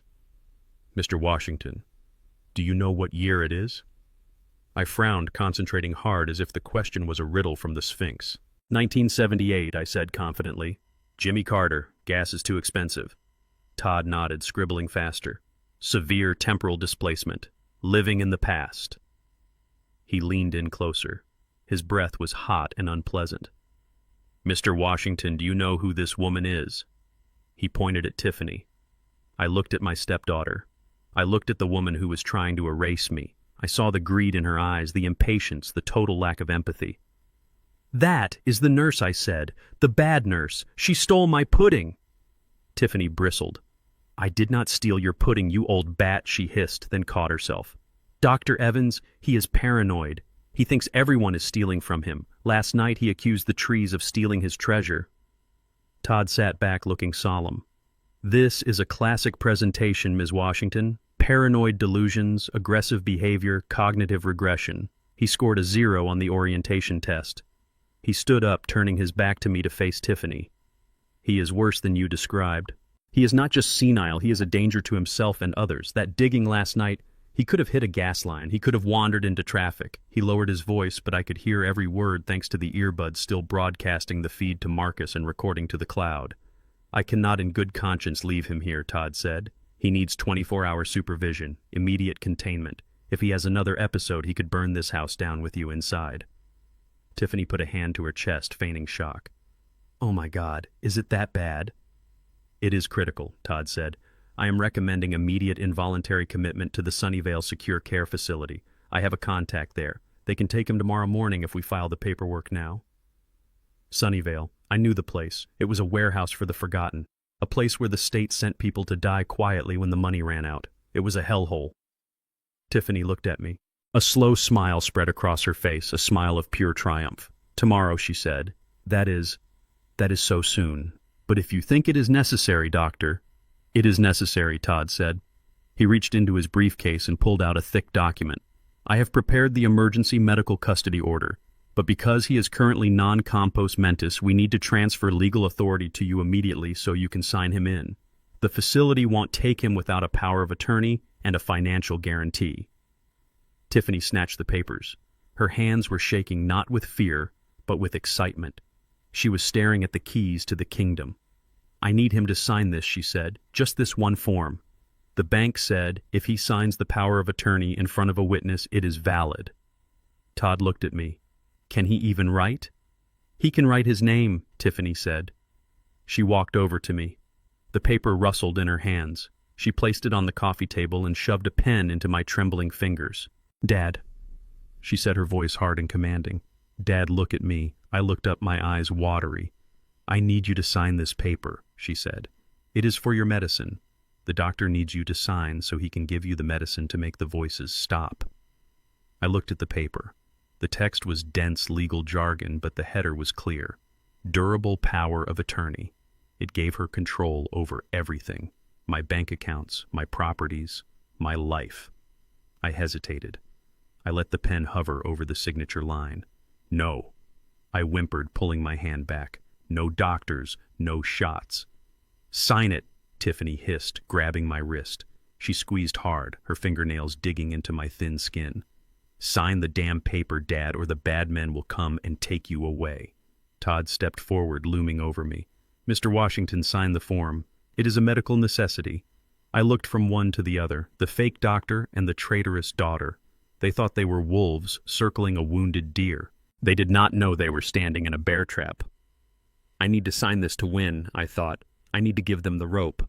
I let out a sob. A broken, defeated sound. Okay, I whispered. Okay, Sarah. I will sign. I leaned over the paper. My hand shook violently. I pressed the pen to the paper. Make sure it is legible. Tiffany snapped. Don't mess it up. I started to write. I wrote slowly, laboriously. I felt the tip of the pen tearing the paper slightly. I was not writing Booker T. Washington. I was not writing the name of a victim. I finished the signature with a flourish that was uncharacteristic of a dying man, but they were too focused on the act to notice the style. There, I said, dropping the pen. It is done. Tiffany grabbed the paper before the ink was dry. She stared at the signature block. Her eyes glossed over the letters. She saw what she wanted to see. She saw dollar signs. She saw freedom from debt. She saw a Porsche. She did not look closely. She did not see that I had not signed my name. Thank you, Dad, she said, and for the first time her voice held genuine emotion. Relief. Thank you. She turned to Todd, waving the paper like a winning lottery ticket. We have it. It is done. Todd grinned, dropping the doctor persona for a second. Nice. I will call the facility. The van will be here at 8 a.m. Tiffany looked back at me. Her face was cold, devoid of any lingering familial attachment. You are going to a nice place, Dad, she said. A place where you cannot bother anyone anymore. Go to your room, pack a small bag. You won't need much. I stood up, leaning heavily on my cane. I looked at her. I really looked at her. I memorized the cruelty in her face because I wanted to remember it when I destroyed her. I walked toward the guest room my shuffle pronounced. I heard them high-five behind my back. I heard the sound of a bottle opening. They were celebrating. I closed the door to the guest room and locked it. I sat on the bed and pulled out my secure phone. I sent a text to Marcus. They took the bait. The signature is on the paper. The van comes at 8 a.m. Marcus replied, Copy that. The trap is primed. Security is on standby. Get some sleep, Booker. Tomorrow is Judgment Day. I lay back on the pillows. I listened to the sounds of their celebration downstairs. They were laughing. They were toasting to my demise. Let them laugh, I thought. Let them drink. Because tomorrow morning when that van pulls up, they're going to find out that the signature on that paper isn't a surrender. It is a confession. And I am not the one going away. I touched the earbud in my ear. Record everything I whispered. Don't miss a beat. The blue light pulsed in the darkness. A silent sentinel, waiting for the dawn. The cheap plastic ballpoint pen felt heavy in my hand, heavy like a hammer that was about to drive the final nail into a coffin I was not planning to occupy. I sat hunched over the coffee table, my spine curved into the question mark of a defeated man. My hand trembled violently, the tip of the pen tapping a frantic rhythm against the crisp, white paper of the power of attorney document. It was a performance that would have won awards if the audience wasn't so busy trying to bury me. Tiffany stood over me, her shadow falling across the document like a stain. I could hear her breathing shallow and fast, the sound of a predator scenting blood. She was so close I could smell the stale coffee on her breath and the desperation radiating off her skin like heat. Her eyes were wide, fixed on the signature line, burning with a greed so pure it was almost religious. She was not looking at her father. She was not looking at a human being. She was looking at a transaction. She was looking at the unlock code to a bank vault. "Just sign it, Dad," she hissed, her voice tight with impatience. "Just sign the line and you can go rest. You are tired, aren't you? You want to sleep." I looked up at her through my watery, half-closed eyes. I let my lower lip tremble. "I want the noise to stop, Sarah," I whispered, using her dead mother's name again just to twist the knife. "The doctor said this makes the noise stop." Todd, the fake doctor, shifted his weight uncomfortably behind her. He checked his watch. He knew they were pushing their luck. He knew that every second they spent in this house was another second closer to a felony charge, but he was too deep in now. He needed his cut. "Sign the paper." Mr. Washington Todd rumbled, his voice trying to sound authoritative but cracking under the tension. "It is for your own good." I looked back down at the paper. The words swam before me, but I knew exactly what they said. Durable power of attorney. It meant she could sell my house. It meant she could drain my accounts. It meant she could make medical decisions for me, including the decision to stop treatment. It was a death warrant disguised as legal aid. I pressed the pen to the paper. I bore down hard enough to tear the fiber. My hand shook uncontrollably, a chaotic dance of ink. Tiffany leaned in closer, practically vibrating. She was mentally spending the money already. She was buying the Porsche. She was paying off the loan sharks. She was erasing her mistakes with my life's work. I started to write. I did not write Booker. I did not write Washington. In the jagged, illegible scrawl of a man losing his mind, I wrote two words that had been burning in my heart since I saw the first data packet leave those cursed earbuds. Judas Iscariot. The letters were malformed, spiked, and ugly, but if you looked closely, if you actually cared to read what the old man was writing, they were there. Judas. I wrote it slowly, dragging out the torture. "Is he having a seizure?" Todd asked nervously. "Shut up, he is writing it," Tiffany snapped, not taking her eyes off the ink. I finished the first name. I paused, lifting the pen. I looked at Tiffany. She was licking her lips, a hungry animal. "Keep going, Dad," she whispered. "Finish it." I lowered the pen again. Iscariot, the betrayer, the one who sold his savior for 30 pieces of silver, or in this case for a used luxury car and a cleared gambling debt. I finished the signature with a long trailing line that ran off the edge of the paper onto the coffee table. I dropped the pen. It clattered onto the wood sound, loud in the silent room. There I wheezed, slumping back into the chair, acting as if the effort had drained the last drop of vitality from my soul. "It is done, Sarah. Can I sleep now?" Tiffany snatched the paper from the table so fast she almost ripped it. She held it up to the light, her eyes scanning the bottom of the page. But she did not read it. She did not look at the letters. She saw ink on the line. She saw a signature. That was all she needed. Her brain filled in the rest. She saw what she wanted to see because arrogance is a blinder that blocks out everything except what you desire. She did not see Judas. She saw victory. She let out a breath, a long, shuddering exhale of triumph. She turned to Todd, and the smile that broke across her face was terrifying. It was the smile of a person who thinks they have gotten away with murder. "We got it," she said, her voice trembling with adrenaline. "We actually got it. It is legal." Todd grabbed the paper from her, glancing at it quickly. He did not read it either. He just saw the notary block and the scrawl. Looks good enough for the bank, he grunted, shoving it into his briefcase. Let us get out of here. The van comes at 8. We need to file this at the courthouse the second they open. Tiffany looked back at me one last time. She did not say thank you. She did not say I love you.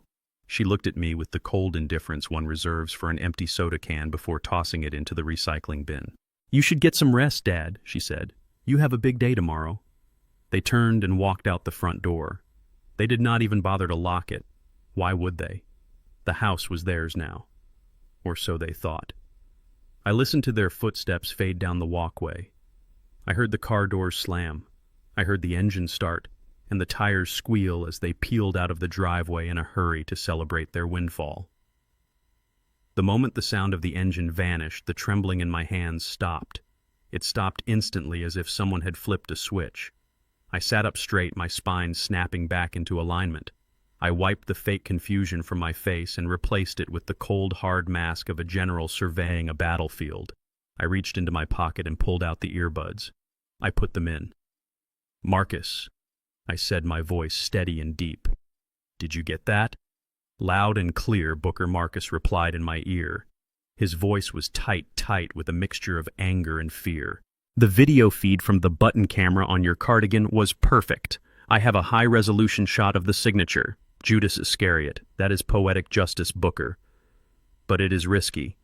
If the clerk at the courthouse actually reads it, they won't. I cut him off. Not until it is too late. Tiffany is going to rush the filing. She is going to bully the clerk just like she tried to bully me. She will create a scene, demand they process it fast because of a medical emergency. They will stamp it just to get her out of their face. And by the time anyone realizes that I signed the name of the ultimate traitor, the police will already be knocking on the door. There was a pause on the line. I could hear the clicking of Marcus's keyboard. We have bigger problems than the signature, Booker Marcus said. His tone had shifted. It was darker now. While you were putting on your show, I finished cracking the encryption on her cloud backups. I got into her deleted messages. What did you find? I asked, standing up and walking to the window to watch the empty street. I found the conversation she had with her bookie 3 days ago, Marcus said. The one she owes the $40,000 to. He gave her a deadline. Tomorrow at noon. If she does not pay, they are going to break her legs. That is why she is rushing. I nodded. Desperation makes people stupid. That explains the speed. It gets worse, Marcus continued. I found a text thread with Todd from yesterday, before she bought the shovel. They were discussing contingencies, Booker. Contingencies. I repeated, feeling a cold knot form in my stomach. Plan B, Marcus said. If you refuse to sign. Or if the doctor trick didn't work. He hesitated. I could hear him taking a breath. Read it, Marcus, I commanded. Todd sent a link to a dark web marketplace. Marcus read. A listing for fentanyl patches. He said they are easy to apply while someone is sleeping. It looks like heart failure in an old man. No autopsy required if the doctor signs off on natural causes. I gripped the windowsill, my knuckles turning white. Poison. They weren't just planning to lock me away. If I had shown even a hint of resistance, if I had fought back tonight, they were ready to kill me. They were going to slap a patch on my skin while I slept and watch me stop breathing. And Tiffany, I asked. What did she say? She replied with a thumbs-up emoji, Marcus whispered. And then she wrote, do it if he does not sign by Friday. I am not losing this house. I stared at my reflection in the dark glass of the window. An old man, a father, a target. She gave the green light, I said softly. My own daughter authorized my execution via text message. Yes, Marcus said. I have already packaged the files. The chat logs, the IP addresses, the transaction attempt for the crypto wallet they were going to use to buy the drugs. It is all here, Booker. This isn't just fraud anymore. This is conspiracy to commit capital murder. Good, I said. Send it all to the secure server. Do not send it to the cops yet. Why not? Marcus asked, his voice rising. Booker, they are talking about killing you. We have enough. Not yet, I said, turning away from the window. I need the final piece. I need them to come back here tomorrow morning with that van. I need them to try to physically remove me from my home. I need the kidnapping charge on top of everything else. I want them buried so deep under the prison that they have to pump sunlight in. Booker, Trust me, Marcus. Tonight I sign my name as Judas. Tomorrow I resurrect. I walked to the kitchen and poured the cold tea down the sink. I washed the cup. I dried it. I was not a victim. I was the bait in the deadliest trap they had ever walked into. Get some sleep, Marcus, I said. Tomorrow is going to be a long day. I took the earbuds out and placed them on the counter. The blue light pulsed in the darkness. It wasn't just a recording device anymore. It was the witness to the end of a family. I went to the guest room and lay down on top of the covers, fully dressed. I did not sleep. I stared at the ceiling and waited for the sun to rise on the day my daughter would lose everything. And I felt absolutely nothing but the cold, hard satisfaction of a debt about to be paid. The rumble of the van engine cut through the morning silence like a chainsaw through bone. It was not the smooth purr of a medical transport or the siren of an ambulance. It was a coughing, sputtering rattle of a vehicle that had seen too many miles and carried too many unwanted souls. I watched from the crack in the guest room curtains. It was a white Ford Econoline rusted around the wheel wells with no markings on the side. No hospital logo, no emergency number, just a dirty white box on wheels designed to make people disappear. I checked my watch, 7:58. They were early. I sat on the edge of the bed and took a deep breath. My heart was hammering a slow, heavy rhythm against my ribs. This was it. The point of no return. Up until now, it had just been words and signatures, fraud, conspiracy. But the moment those men walked through my door and put their hands on me, it became kidnapping. It became physical assault. It became the steel bars of the cage I was building for my daughter slamming shut. I heard the front door open downstairs. Tiffany's voice drifted up, shrill and commanding. "He is in the guest room. Just grab him. Do not let him make a scene. We have a schedule." I stood up. I let my posture collapse. I let my mouth hang open. I shuffled toward the door just as two men filled the frame. They were not doctors. They were not nurses. They were muscle. Two giants in stained blue scrubs that looked 2 sizes too small. One had a neck tattoo of a scorpion. The other had hands the size of shovels. They smelled of stale coffee and indifference. Mr. Washington, the tattoo guy, grunted. "Time to go." I backed away, stumbling into the nightstand. I knocked over the lamp, sending it crashing to the floor. It was a deliberate noise, a sound to wake the neighbors. "Who are you?" I stammered, letting my voice rise in panic. "Where is Sarah? I want Sarah." The second man stepped forward. "No Sarah today, Pop. Just us. We are going for a ride." He reached out and grabbed my arm. His grip was hard, bruising. He did not treat me like a patient. He treated me like a sack of laundry. I yelped, pulling back. No ride. I want to stay here. This is my house." Tiffany appeared in the doorway behind them. She was wearing sunglasses indoors, probably to hide the fact that she hadn't slept, or maybe just to look the part of the grieving, exhausted daughter. She held a clipboard in her hand. "Just take him," she snapped. "He is having an episode. Dr. Evans said he might be violent." Violent. I had never raised a hand to anyone in anger in 40 years, but today I needed to be difficult. I needed to be a problem. The men moved in. One grabbed my left arm, the other grabbed my right. They hoisted me up my feet, dragging against the carpet. "Let me go," I shouted, my voice cracking. "Help! Police!" "Shut him up," Tiffany hissed. "The neighbors will hear." "That is the point, Tiffany." I thought. That is exactly the point. They dragged me into the hallway. I hooked my leg around the doorframe of the living room, holding on with all the strength a 75-year-old man could muster. It wasn't much against 2 thugs, but it was enough to slow them down enough to make a noise. "Get off the door, old man," the shovel-handed guy growled. Prying my fingers loose one by one, I screamed. It was a raw, guttural sound that tore at my throat. It was the sound of a man being led to the slaughter. They wrestled me to the front door. The morning light hit my face blindingly bright. I blinked, tears streaming down my face. Real tears. Not from sadness, but from the physical pain of my arthritic shoulder being wrenched backward. We were on the porch now. The stage was set. The street was waking up. Mrs. Gable from across the street was out walking her poodle. Mr. Henderson was getting his paper. They stopped. They stared. This was my audience. Tiffany saw them too. She immediately switched gears. Her face crumpled into a mask of tragic sorrow. She brought a tissue to her eyes, sobbing loudly enough to carry across the lawn. "I am so sorry, everyone," she wailed, her voice trembling with fake emotion. "I am so sorry." He is sick. He is very sick. I struggled against the men digging my heels into the wooden planks of the porch steps. No, I screamed. Not sick. She is stealing my house. Help me. Tiffany shook her head, looking at Mrs. Gable with pleading eyes. He tried to burn the house down last night, she shouted, pointing at the front window. He turned on the gas. He thinks he is in the war. The doctor says he has to go. It is for his own safety. Gaslighting, in the truest sense of the word. She was using the trap she had set for me, the tea I had spilled, to paint me as a monster. I saw Mrs. Gable hesitate. She looked at me, then at Tiffany, then at the unmarked van. Doubt clouded her face. She had known me for 20 years. She knew I mowed my lawn every Saturday. She knew I fixed her gutter last fall. But dementia is a thief. It steals the person you know and leaves a stranger. Tiffany was banking on that fear. The men dragged me down the steps. My feet hit the concrete walkway.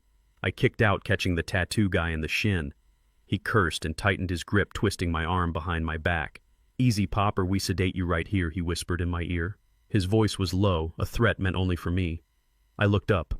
I needed eye contact. I needed a witness. I saw the teenager from next door, Leo. He was 16, glued to his phone, usually oblivious to the world. But the screaming had drawn him out to his driveway. He was holding his phone up. The camera lens was pointed straight at us. The red recording light was on. This was it, the golden ticket. I stopped struggling for a split second, gathering my breath. Then I threw myself sideways, grabbing onto the wrought iron railing of the front steps. I clung to it like a drowning man clutching a lifeline.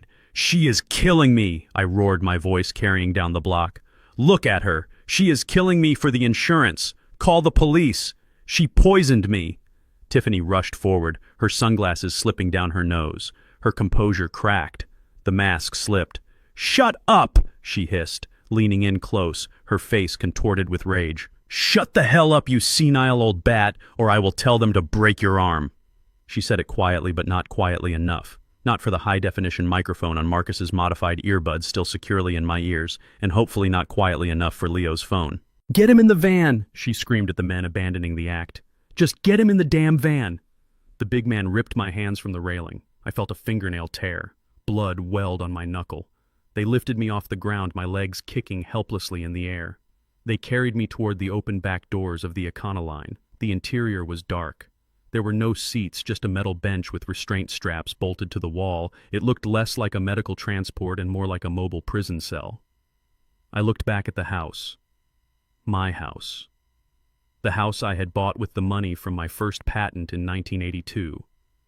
The house where I had watched my first wife die of cancer. The house where I had tried to be a father to this viper.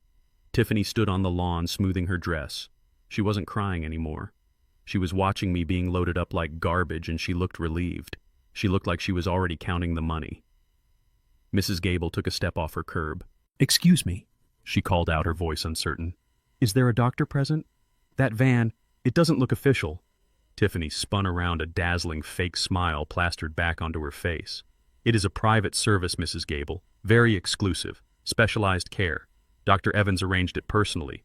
We just want the best for Dad." Mrs. Gable looked at the van. She looked at the thugs shoving me inside. She looked at the blood on my hand. She didn't look convinced. She reached into her pocket and pulled out her phone. She started dialing. I saw it. Tiffany saw it. "No, Mrs. Gable, please." Tiffany started walking toward her. "Do not bother the police. They have enough to do. This is a family matter." But Mrs. Gable turned her back on Tiffany, putting the phone to her ear. I smiled. A grim, bloody smile. The cavalry was coming, but I didn't need the police to save me. I needed them to witness the crime. The men threw me onto the metal bench. One of them pressed a knee into my chest, pinning me down, while the other grabbed the leather restraints. "Stay down, old man," the tattoo guy spat. "You are making this hard on yourself." I looked him in the eye. My chest hurt. My wrist was throbbing, but my mind was clear. "You have no idea, son," I wheezed. "You have absolutely no idea how hard this is about to get." He frowned, pausing with the buckle in his hand. "What did you say?" I didn't answer.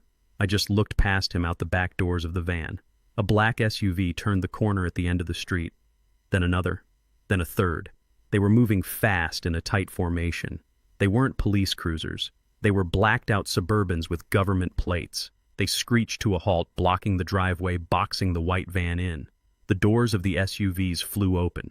6 men in tactical gear stepped out. They didn't have tasers. They had assault rifles slung across their chests. The man in the lead was not a cop. He was wearing a bespoke Italian suit that cost more than the van I was lying in. He had silver hair and eyes that could cut glass. It was Alexander Sterling, the CEO of Vertex Solutions. The thug holding the buckle froze. Who the hell are these guys?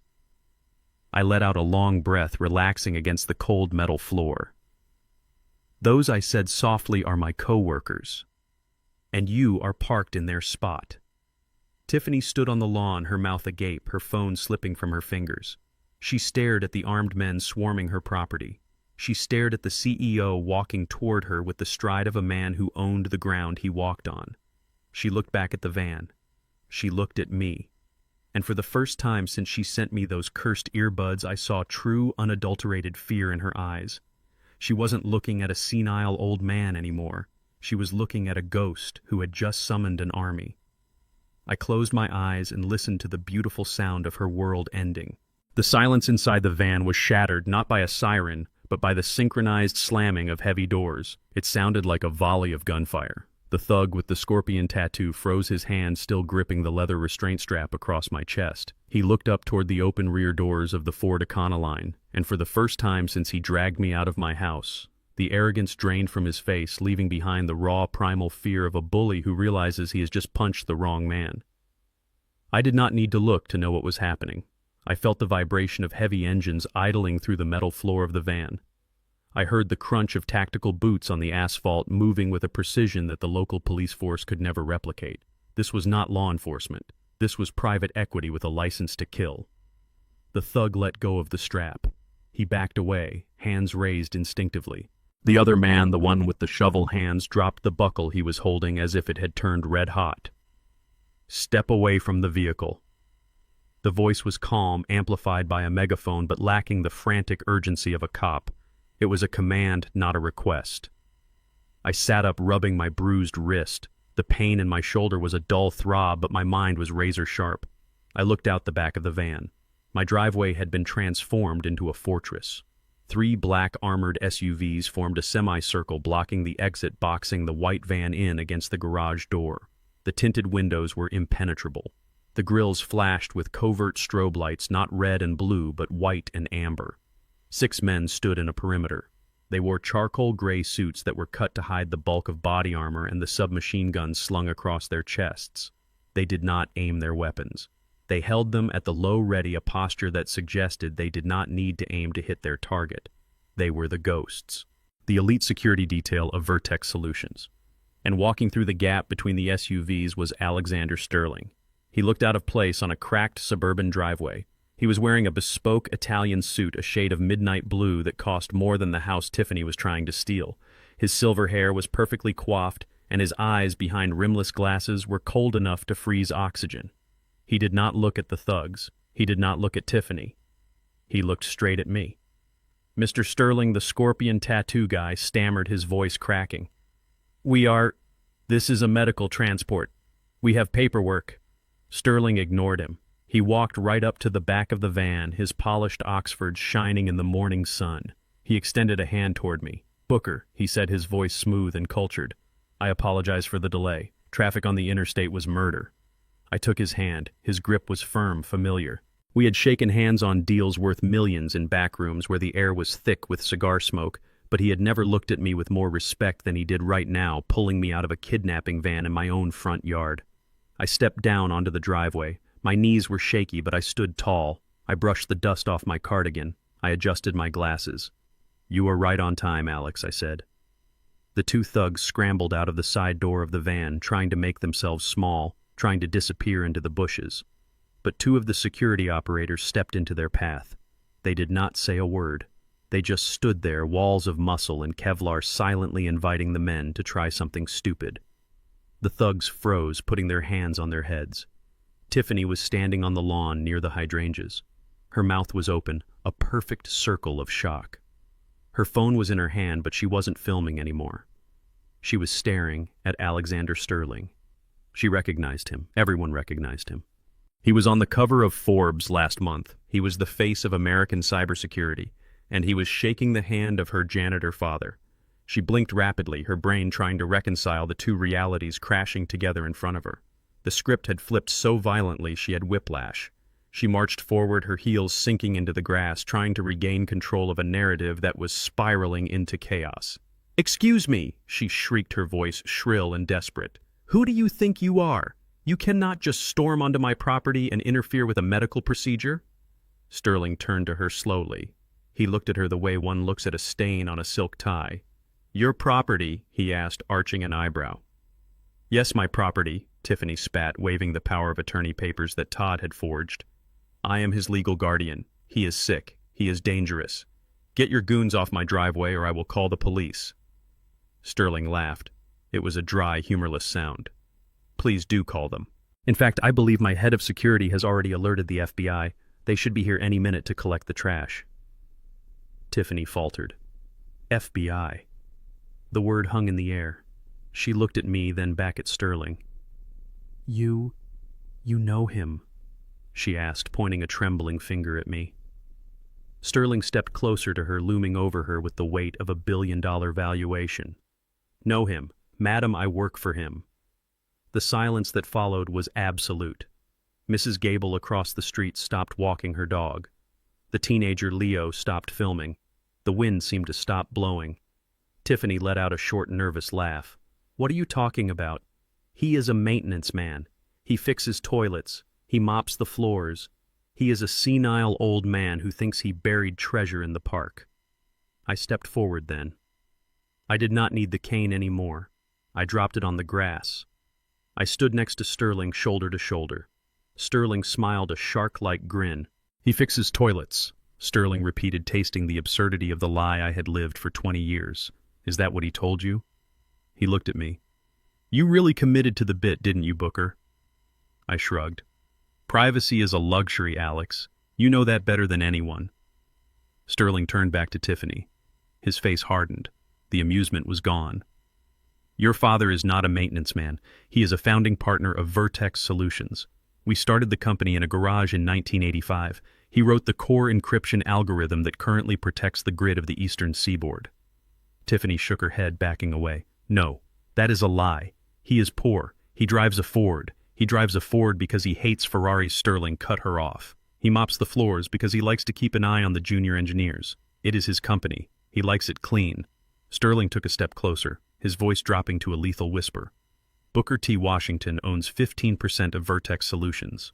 His stock options alone are valued at just over $400 million. And more importantly, madam, he holds one of the 3 master keys to the Pentagon's cybersecurity contract." I watched Tiffany's face. I watched the blood drain out of it so fast I thought she might faint. I watched her knees buckle. 400 million. The number hit her like a physical blow. She had tried to kill me for a house worth maybe 300,000 and a life insurance policy of 50 grand. She had tried to bury a man who could have bought her a private island without checking his bank balance. She looked at me, and for the first time she saw the man behind the mask. She saw the intelligence I had hidden. She saw the power I had suppressed. And she saw the magnitude of her mistake. You have millions," she whispered, her voice barely audible. I nodded slowly. "And you let me. You let me struggle. You let me drown in debt. You let me live like this." "I let you live," I said, my voice cold and hard. "I paid your tuition. I bought your cars. I paid your bail. I gave you every opportunity to be a decent human being. I gave you a safety net and you tried to turn it into a noose. I looked at the van. I looked at the thugs cowering by the fence. I did not hide the money to hurt you, Tiffany. I hid it to protect you from yourself, because I knew if you knew about the money you would stop trying, you would become a parasite." I paused, letting the words sink in. "But I was wrong. You became a predator." Tiffany's face twisted. The shock turned into a grotesque mask of fury. Greed does not die easily. Even now, facing an army, she could not let go of the prize. "It is mine," she screamed, lunging toward me. "It is family money. I am your daughter. You cannot keep it from me. I have the papers. I have the signature." She waved the power of attorney in the air like a weapon. Sterling signaled to one of his guards. The man stepped forward and snatched the papers from her hand. He handed them to me. I looked at the document. I looked at the jagged signature at the bottom. Judas Iscariot. I held it up for her to see. "Read it, Tiffany," I said. "Read the signature." She squinted, her eyes darting across the page. She stopped. Her mouth opened. "Judas," she whispered. "I did not sign my name," I said. "I signed the name of the traitor, because that is what I was dealing with. A traitor." I tore the paper in half, then in half again. I let the pieces fall onto the grass like confetti at a funeral. "You have nothing, Tiffany. You have no power. You have no house. You have no inheritance." Sterling checked his watch. "The police are 2 minutes out, Booker. The FBI is right behind them." Marcus sent over the audio files from the earbuds. "The espionage charges alone will put her away for 20 years. "Espionage," Tiffany stammered. I just wanted the house." "You used a military-grade listening device to record a man with top-secret clearance inside a secure facility," Sterling said. "You uploaded that data to an unsecured cloud server. Do you have any idea what the Department of Defense does to people who compromise their assets?" He shook his head. "You are not going to a regular prison. You are going to a federal supermax.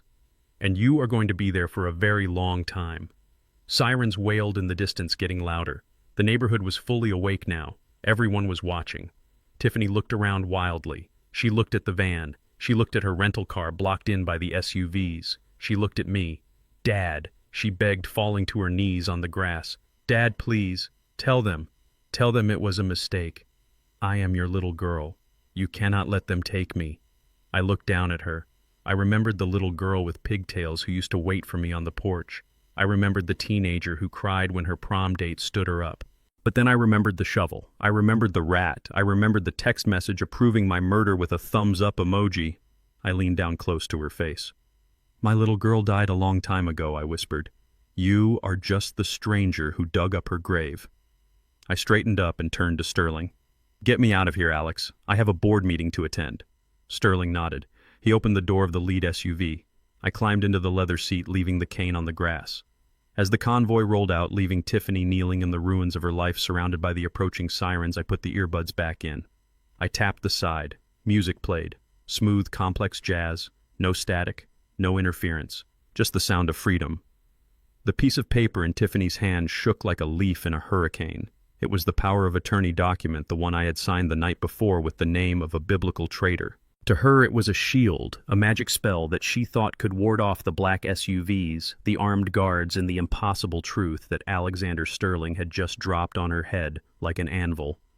She looked at the document, then at Sterling, then at the neighbors gathering on the sidewalk. She was cornered, and like a rat in a corner, she decided to bite. "This is ridiculous," she shrieked, her voice cracking and spiraling into a register that made Mrs. Gable across the street flinch. "You are all crazy. You are listening to a senile old man who thinks he is a millionaire.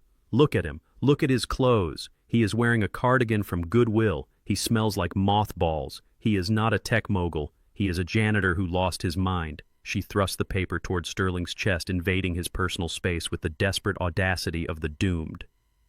"I have the legal authority here," she yelled, spittle flying from her lips. "This is a notarized document. I am his guardian. He is incompetent. He is a danger to himself. He tried to burn the house down. He digs holes in the park at midnight looking for imaginary gold. He is sick, and you are kidnapping a vulnerable adult. I demand you release him to my custody immediately, or I will sue every single one of you into the ground." Sterling did not flinch. He did not step back. He simply looked down at her with the bored expression of a man who had negotiated treaties with hostile foreign governments. He looked at the paper, then he looked at me. He gave a small, almost imperceptible nod. It was the signal. The curtain call. The moment I had been waiting for since I found that first data packet leaving my house. I was leaning against the fender of the black SUV, my body hunched, my head down, playing the part of the confused victim one last time.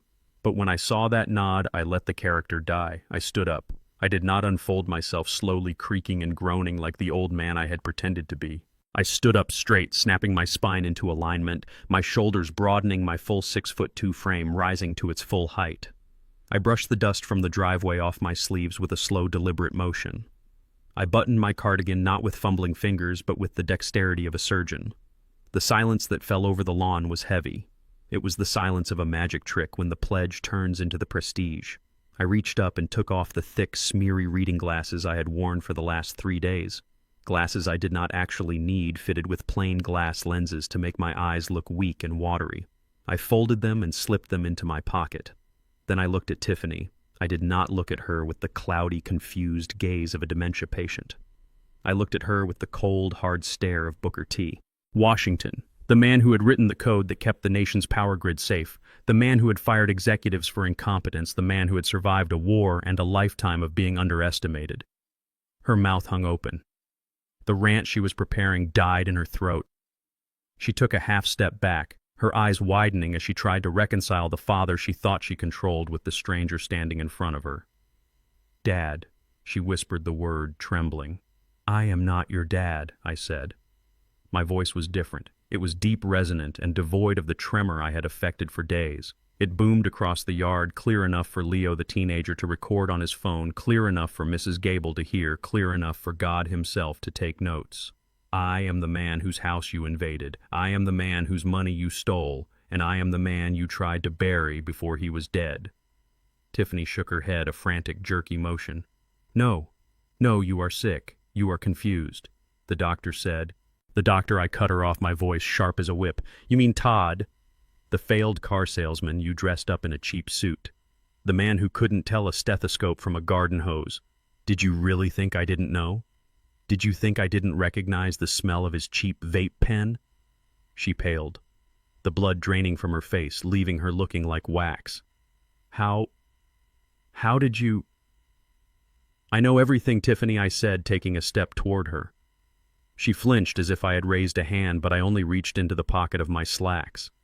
I pulled out a sleek silver digital voice recorder pen. It wasn't the earbuds this time. It was a backup, old-school, reliable. "You want to talk about sick?" I asked, holding the pen up so the morning sun caught the metal. "You want to talk about danger? Let us listen to what you define as necessary medical care." I pressed the play button. The volume was turned up to the maximum. The audio was crisp. It cut through the morning air, undeniable and damning. It was the recording from the previous night captured while I lay in the guest room, pretending to sleep while she and Todd sat in my kitchen, plotting my end. Tiffany's voice rang out from the small speaker, tinny but unmistakable. "If the nursing home doesn't take him tomorrow, we have to use the other option, Todd. I am not waiting." Then Todd's voice. "The rat poison tiff that is risky. The dosage is tricky on an old guy." Then Tiffany again, cold, calculating, devoid of humanity. "Just put it in his oatmeal. Lots of sugar. He won't taste it. If his heart stops, it stops. He is 75. Nobody does an autopsy on a senile old man who dies in his sleep. I need that insurance money by Friday." I clicked the stop button. The echo of her words seemed to hang in the air, poisoning the sunlight. Mrs. Gable gasped, her hands flying to her mouth.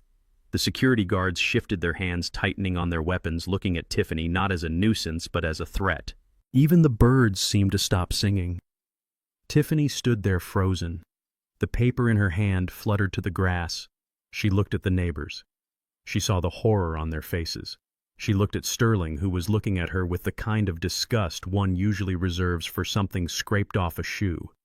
She looked at me. That is not real," she stammered, her voice a thin, broken whine. You edited that. That is AI. You are framing me." I laughed. It was a dry, humorless sound. "Framing you. Tiffany. I didn't have to frame you. I just had to hand you the shovel. You dug the hole all by yourself. You dug it when you stole my credit cards. You dug it when you forged my signature. And you dug it deep when you decided that my life was worth less than your gambling debts." I took another step. She retreated, her heels sinking into the soft earth of the lawn she had neglected for years. "You thought I was weak," I said, my voice dropping to a low growl. "You thought because I walk slow and talk soft that I was stupid. You looked at my gray hair and you saw a victim. You looked at my old truck and you saw poverty. You never bothered to look at the man. You never bothered to ask what I did all day. You were so busy waiting for me to die so you could pick my bones that you forgot that I am the one who keeps the wolves at bay." Tears began to stream down her face, ruining her makeup, leaving black streaks down her cheeks. "Dad, please," she begged, reverting to the only tactic she had left. Please, I didn't mean it. It was just talk. I was stressed. I owe money. Bad people are coming for me. I was just scared. You should be scared, I said, but not of the loan sharks. You should be scared of me, because I am not sending you to your room without supper. I am sending you to a federal penitentiary. The reality of her situation finally crashed down on her. The house was gone. The money was a mirage.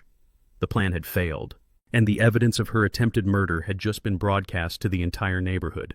Panic took over, the animal instinct to flee. She looked at the gap between the black SUV and the hedge. It was a narrow space, barely enough for a person to squeeze through. She didn't think. She just reacted. She bolted. She kicked off her high heels and sprinted toward the gap, moving with the desperate speed of a woman running for her life. She thought if she could just get to the street, if she could just get to her car, maybe she could disappear. Maybe she could run until this nightmare ended. She made it 3 steps. One of the Vertex security agents, a man built like a vending machine, simply stepped into her path. He didn't draw a weapon. He didn't shout. He just extended one massive arm, his palm open, creating a wall of muscle and suit fabric that was as immovable as a mountain. Tiffany slammed into him. It was like watching a bird hit a window. She bounced off his chest and fell backward onto the grass, landing hard on her hip. She scrambled backward, crab-walking away from him, breathing in ragged, sobbing gasps. 2 more agents moved in, flanking her, blocking any escape route. They stood silent, imposing their sunglasses, reflecting her terrified face. She was trapped, boxed in by the very security team she had threatened to call the police on just minutes ago. Sterling walked over to where she lay in the grass. He looked down at her, adjusting his cufflink. "Ms. Washington," he said, his voice calm and professional, "I would advise you to stay on the ground. The FBI field office has been monitoring the live feed from your father's earbuds for the last 24 hours. They are quite eager to speak with you about the unauthorized surveillance of a Department of Defense contractor. And frankly, they are much less polite than my team." Tiffany looked up at him, then over at me. She looked at the house she had already mentally redecorated. She looked at the power of attorney document lying in the dirt, a worthless piece of paper signed by a traitor. She curled into a ball on the lawn and began to scream. It wasn't a scream of fear. It was a scream of pure childish rage, a tantrum of a woman who had been told no for the first time in her life. I watched her.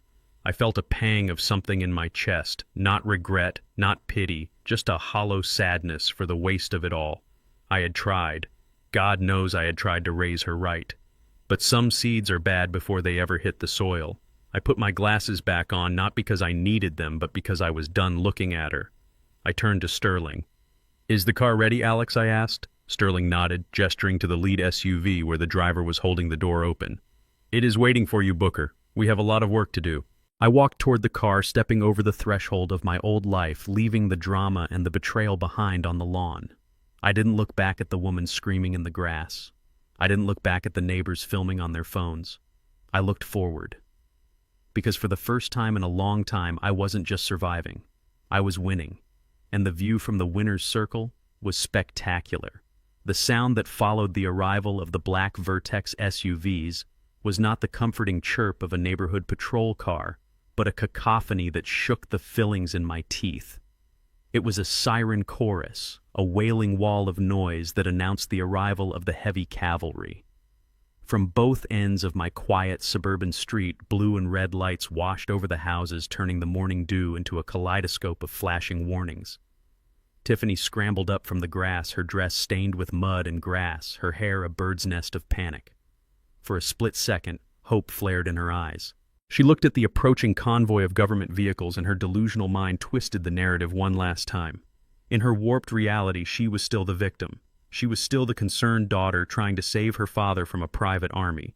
She thought the police were here for her protection. "Thank God," she screamed, waving her arms frantically at the lead car.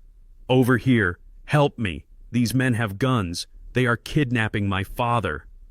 She ran toward the street, stumbling in her bare feet. She looked like a woman fleeing a war zone, but the war was entirely of her own making. The vehicles screeched to a halt, forming a secondary perimeter outside the wall of Vertex security. The doors opened. These were not local beat cops. These were men and women in windbreakers emblazoned with 3 yellow letters that stopped the heart of any criminal: FBI. They moved with a fluid, lethal grace, fanning out across the lawn, weapons drawn but pointed low. They did not look at the Vertex guards. They did not look at Alexander Sterling. They looked only at the woman in the mud-stained dress, screaming about kidnapping. Special Agent Miller, a man I had met once during a security audit at the Pentagon, stepped forward. He ignored Tiffany's outstretched hand. He ignored her tears. He walked right past her to where Sterling and I stood by the SUV. Mr. Washington, Miller said, nodding respectfully. Mr. Sterling, we received the data packet from your associate Marcus.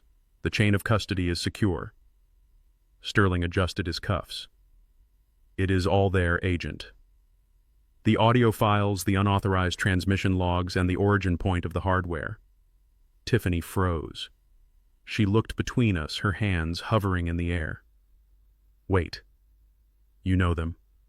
Why aren't you arresting them? He is senile. He is holding me against my will. Agent Miller turned to her slowly.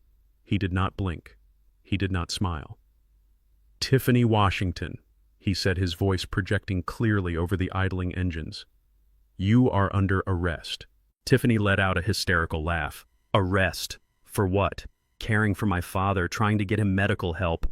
This is a misunderstanding. I have power of attorney. You are under arrest. Miller continued, his voice rising over her protests. Not for elder abuse, although the local DA will likely tack that on later. You are under arrest for violation of the Economic Espionage Act of 1996, federal wire fraud, and the possession of stolen military-grade surveillance equipment. The silence that slammed into the yard was heavier than the sirens. Tiffany's mouth opened and closed like a fish on a dock. Espionage. The word did not fit in her vocabulary. It belonged in movies, not in her life of petty scams and online gambling. Espionage, she whispered. I bought headphones for his birthday. You bought a prototype acoustic weapon stolen from a DARPA supply shipment in Nevada 3 months ago. Sterling interjected, his voice cutting like a razor. Those earbuds were not on the market, Tiffany. They were black market hardware designed for psychological warfare and long-range surveillance. Tiffany took a step back, shaking her head violently. No, Todd got them. He said they were special. He said they would make him dizzy, and they did. I said, stepping forward. My voice was calm, but it carried the weight of the judge, jury, and executioner. But you forgot who I am, Tiffany. You forgot what I do for a living. You thought I was a janitor. You didn't know that when you put a listening device in my ear, you were bugging a man with a top-secret SCI clearance. I walked closer to her, leaning in so she could see the clarity in my eyes. Every day I went to work, Tiffany, you were recording.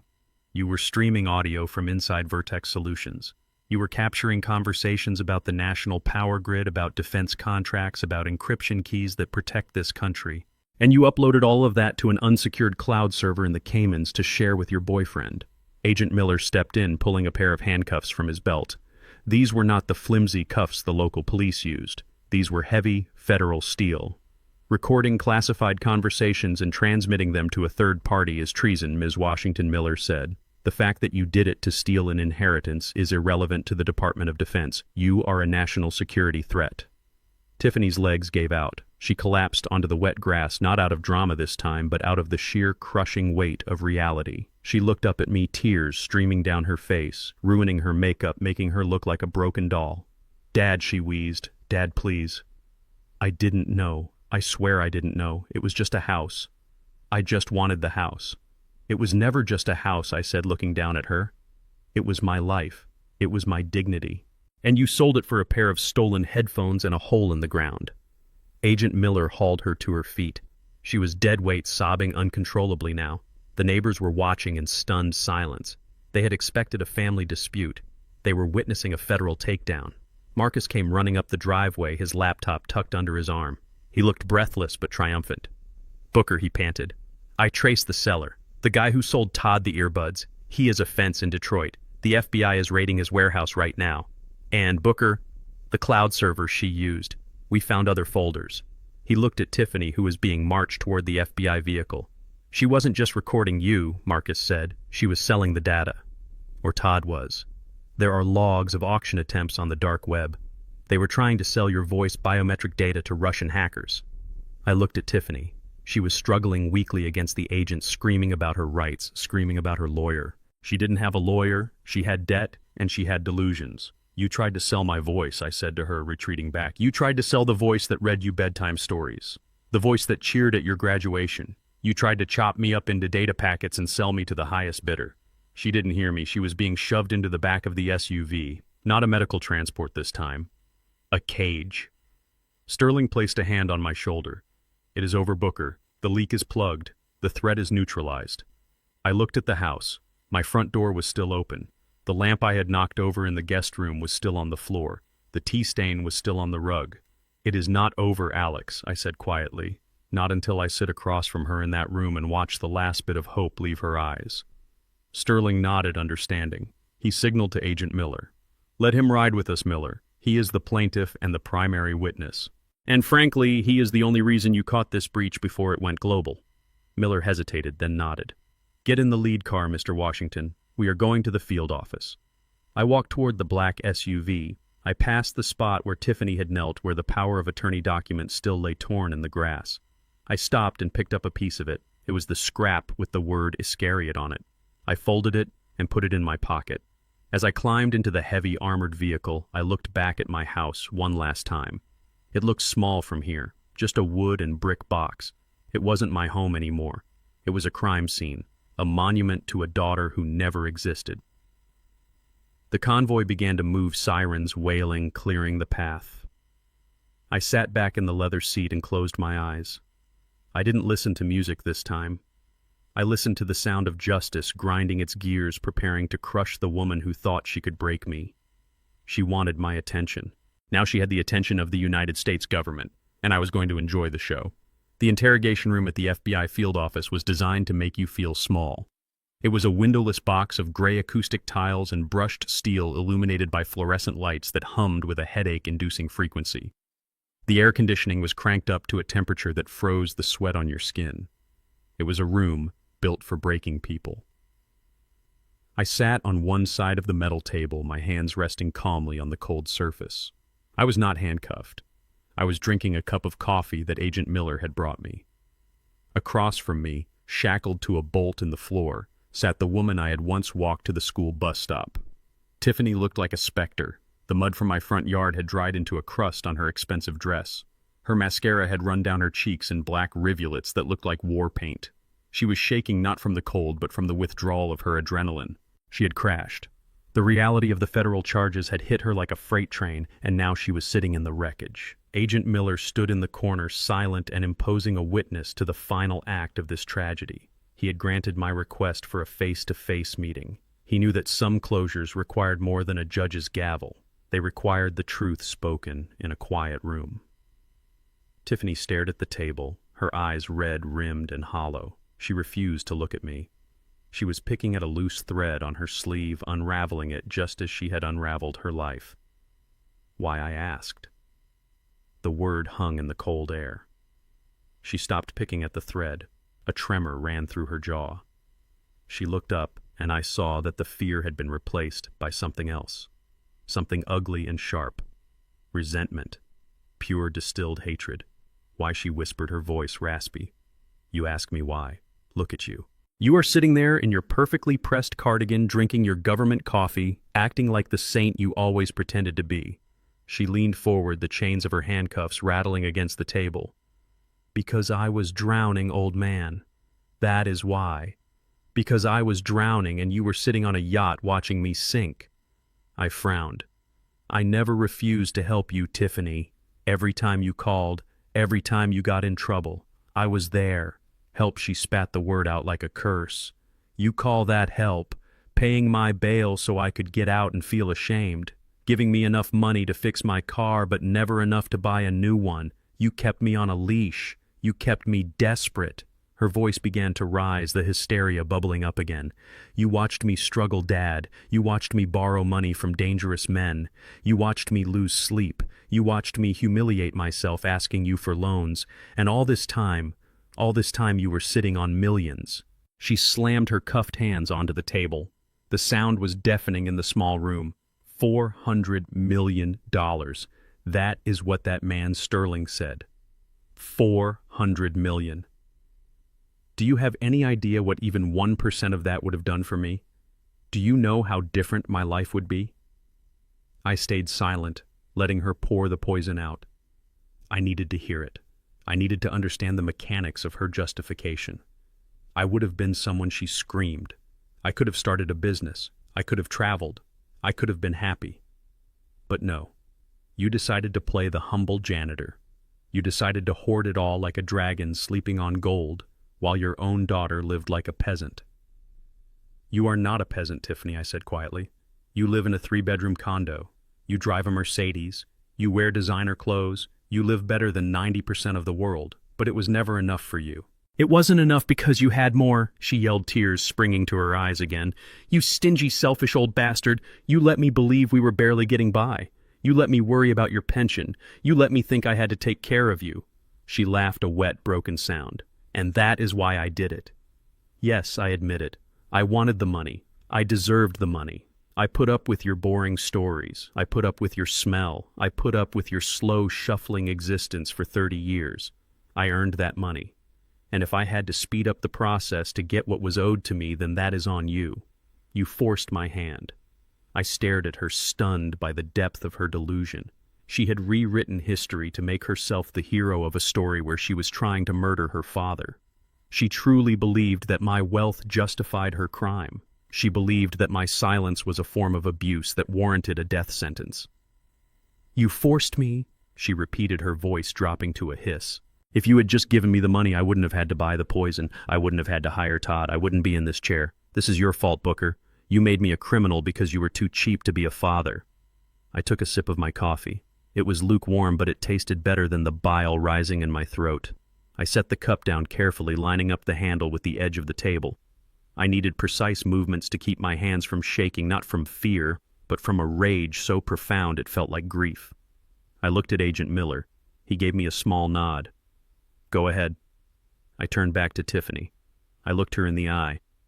I stripped away the anger and let her see the pity, because that is what she was. She wasn't a monster. Monsters have power. She was just a pathetic, broken thing consumed by want. You think I was stingy? I asked, my voice low and level. You think I hoarded the money because I loved the zeros in my bank account more than I loved you? Yes, she snapped. Obviously. I reached into the inner pocket of my jacket. Tiffany flinched, thinking I was pulling out another recording device. But I pulled out a folded piece of heavy cream-colored paper. It was creased and worn as if it had been folded and unfolded many times. I unfolded it on the metal table, pushing it across the divide toward her. Read it, I said. She looked at it suspiciously. What is this? Another trick. Did you sign this one, Judas, too? Just read it, Tiffany. She leaned over the paper. Her eyes scanned the header. It was a legal document drafted by the most expensive law firm in Chicago, dated 5 years ago.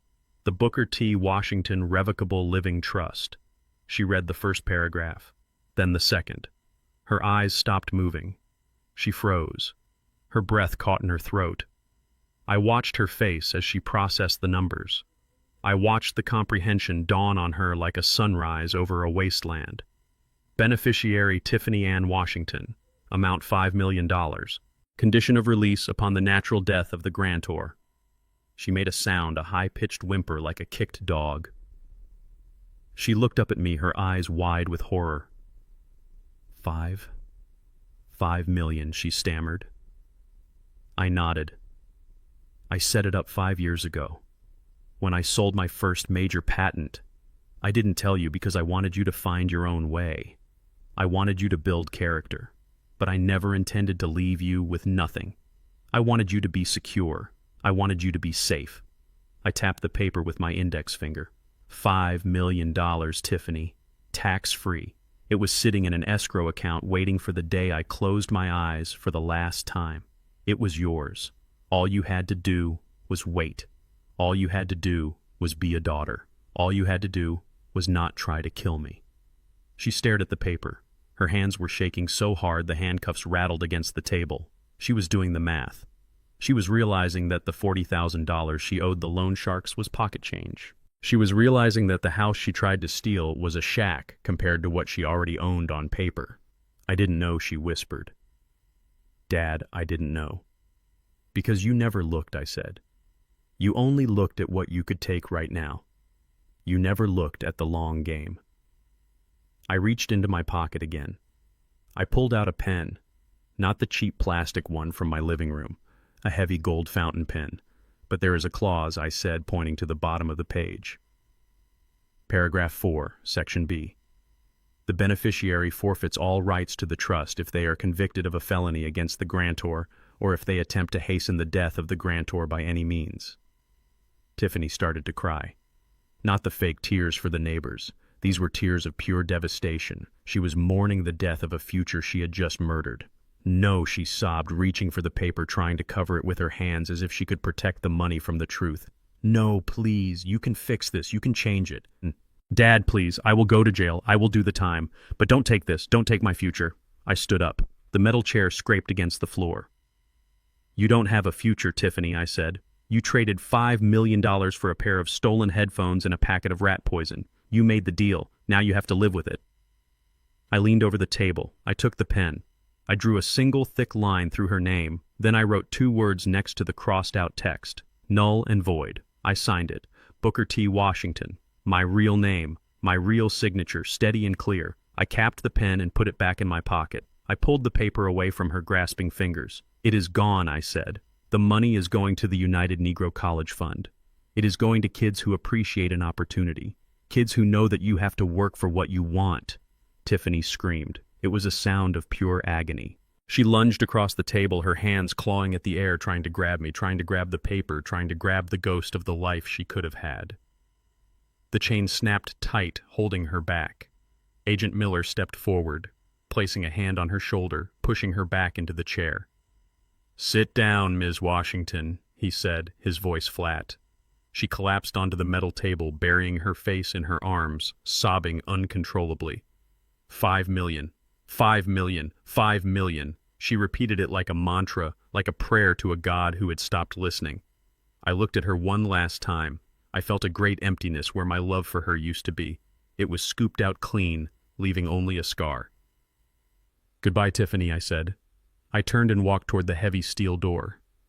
"Dad," she shrieked, lifting her head, her face a mask of red and snot.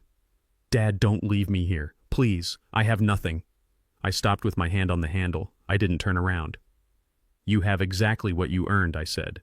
I pushed the door open and walked out into the hallway. The door clicked shut behind me, sealing the sound of her weeping inside the gray box. The silence of the corridor was beautiful. It was the silence of a ledger being balanced.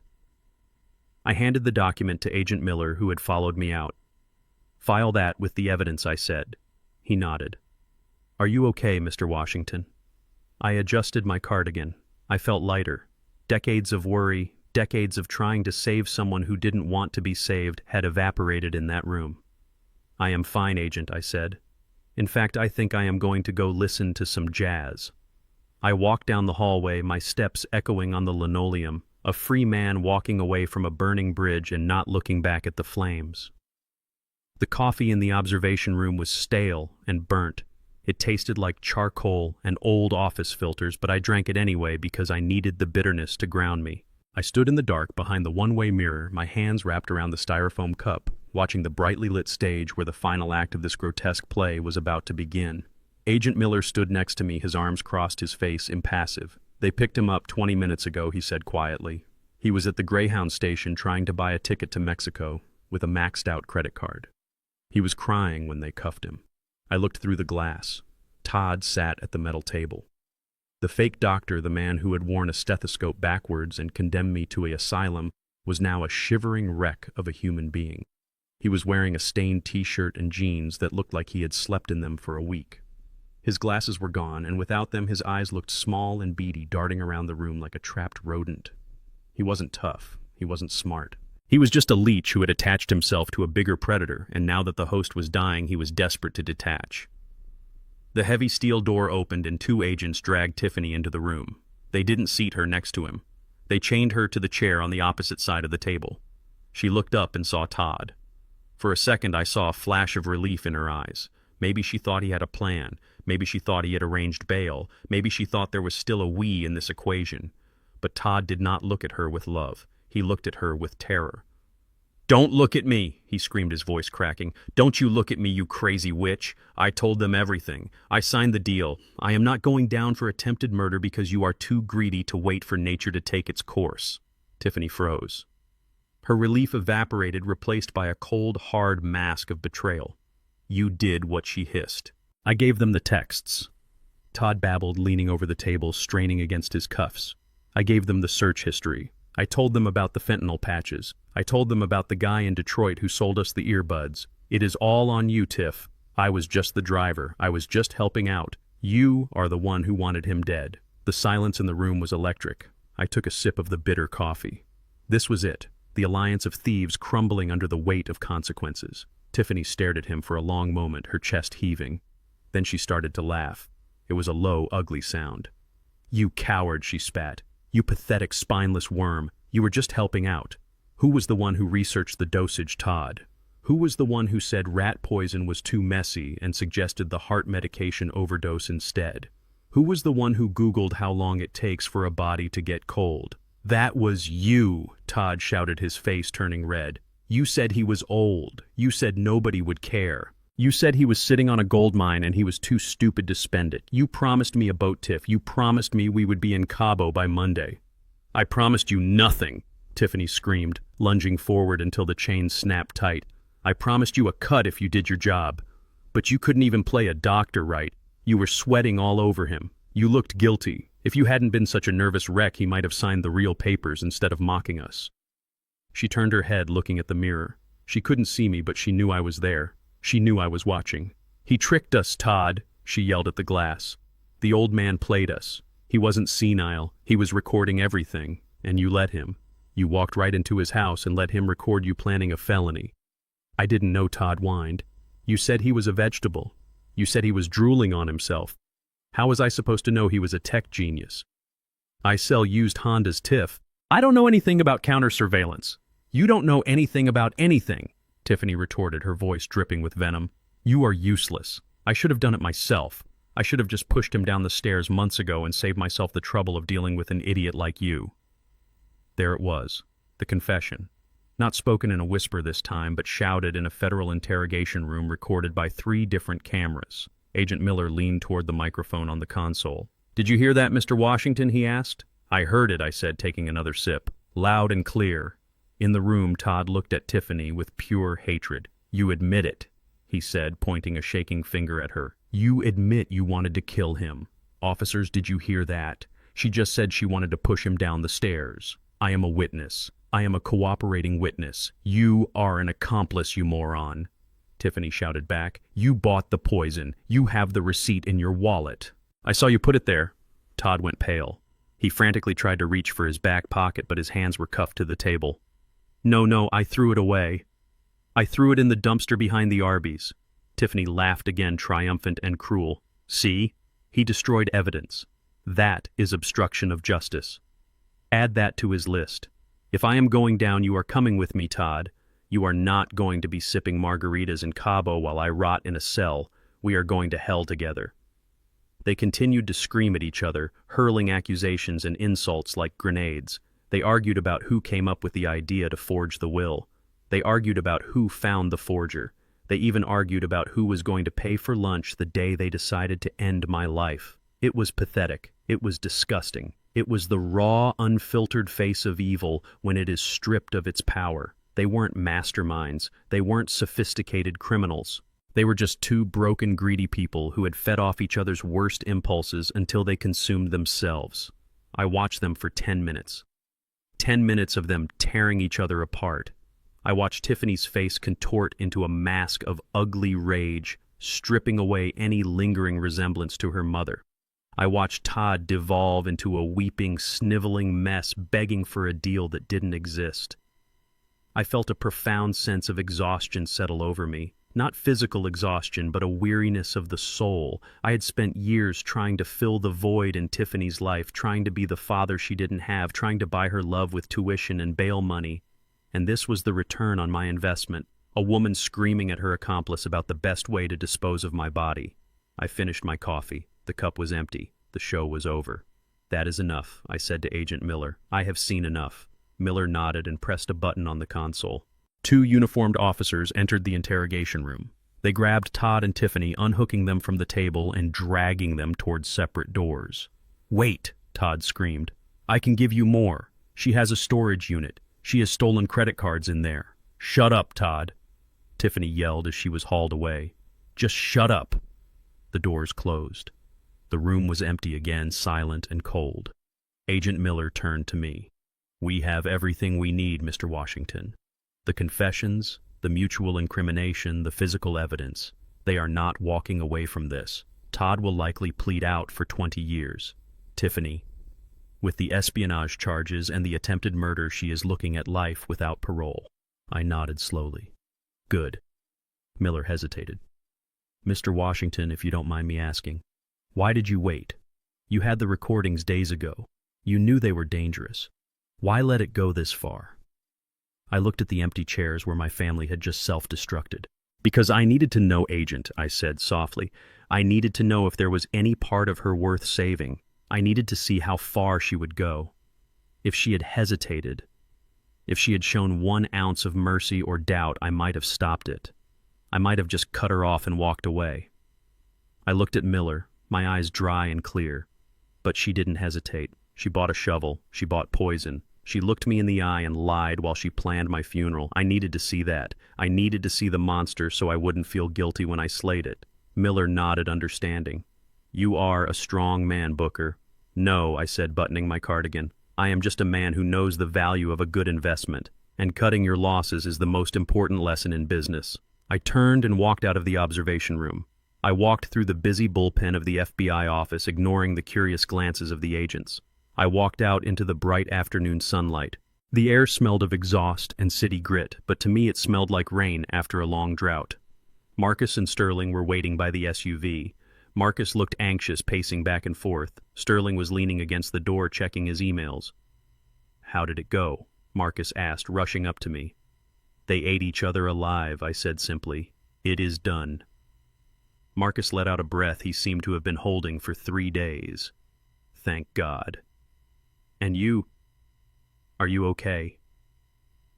I looked at the young man who had saved my life. The man who had believed me when I said I was being hunted. The man who had used his genius to protect an old janitor. I am better than okay, son, I said, clapping a hand on his shoulder. I am free. Sterling looked up from his phone. The board is asking about the security breach, Booker. They want to know if we need to do a full audit. Tell them the breach has been contained, I said. Tell them the firewall held. And Alex? Yes, Booker. Give this kid a raise, I said, pointing at Marcus. And give him my parking spot. I won't be needing it for a while. Sterling smiled. Where are you going, Booker? I looked toward the horizon where the skyscrapers of the city met the blue of the sky. I have a boat to buy, I said. And I hear the jazz scene in Paris is wonderful this time of year. I climbed into the car, leaving the interrogation room, the betrayal, and the daughter. I never really had in the rearview mirror. The engine purred, the music started. And for the first time in 75 years, I didn't have to watch my back. I just had to watch the road ahead. 3 months is a long time to wait for the other shoe to drop, but when you have spent a lifetime building patience brick by brick, 90 days feels like a lunch break. The federal courthouse was a cathedral of mahogany and marble designed to make you feel the weight of the law before the judge even entered the room. The air smelled of floor wax and stale anxiety. I sat at the plaintiff's table, adjusting the cuffs of my suit. It was a new suit, charcoal gray, tailored to fit the man I actually was, not the janitor I had pretended to be. Across the aisle, Tiffany sat next to her court-appointed defense attorney, a man named Mr. Kincaid, who wore a suit that cost more than my first car and had a smile that reminded me of a used car salesman trying to hide a transmission leak. Tiffany had changed her look. The expensive dresses and the flashy jewelry were gone. She was wearing a modest pastel cardigan and a long skirt, her hair pulled back in a simple ponytail. She wore no makeup. She looked young, fragile, and utterly harmless. It was a costume designed to garner sympathy, a visual plea to the jury that screamed, I am just a confused girl who made a mistake. But the jury was not looking at her clothes, they were looking at the evidence. For 3 days they had listened to the recordings, they had seen the bank statements. They had heard the testimony of the FBI agents who raided the warehouse in Detroit. But Kincaid was good. He was slippery. He knew he could not deny the facts, so he attacked the motive. He attacked me. Mr. Washington, Kincaid said, pacing in front of the jury box, his hands clasped behind his back. "We have established that you are a man of significant means, a man of high intelligence, a founding partner of a major tech firm. Is that correct?" I leaned into the microphone. "That is correct." "And yet," Kincaid spun around, pointing a finger at me, "you chose to present yourself to your daughter as a destitute maintenance worker. You hid your wealth, you hid your intelligence, you created a fiction." "I protected my privacy," I said, my voice calm. "You set a trap," Kincaid boomed, his voice filling the courtroom. "You created a scenario designed to test her. You feigned dementia. You invented a buried treasure. You signed legal documents with the name of a biblical traitor. You engineered every step of this tragedy, Mr. Washington. You dangled a carrot in front of a woman who was drowning in debt, and when she reached for it, you snapped the trap shut." He walked over to the jury, leaning on the railing, looking each juror in the eye. "Ladies and gentlemen, this is not a case of a predator preying on an elder. This is a case of entrapment. This is a case of a brilliant, wealthy father who resented his daughter's struggles and decided to destroy her rather than help her.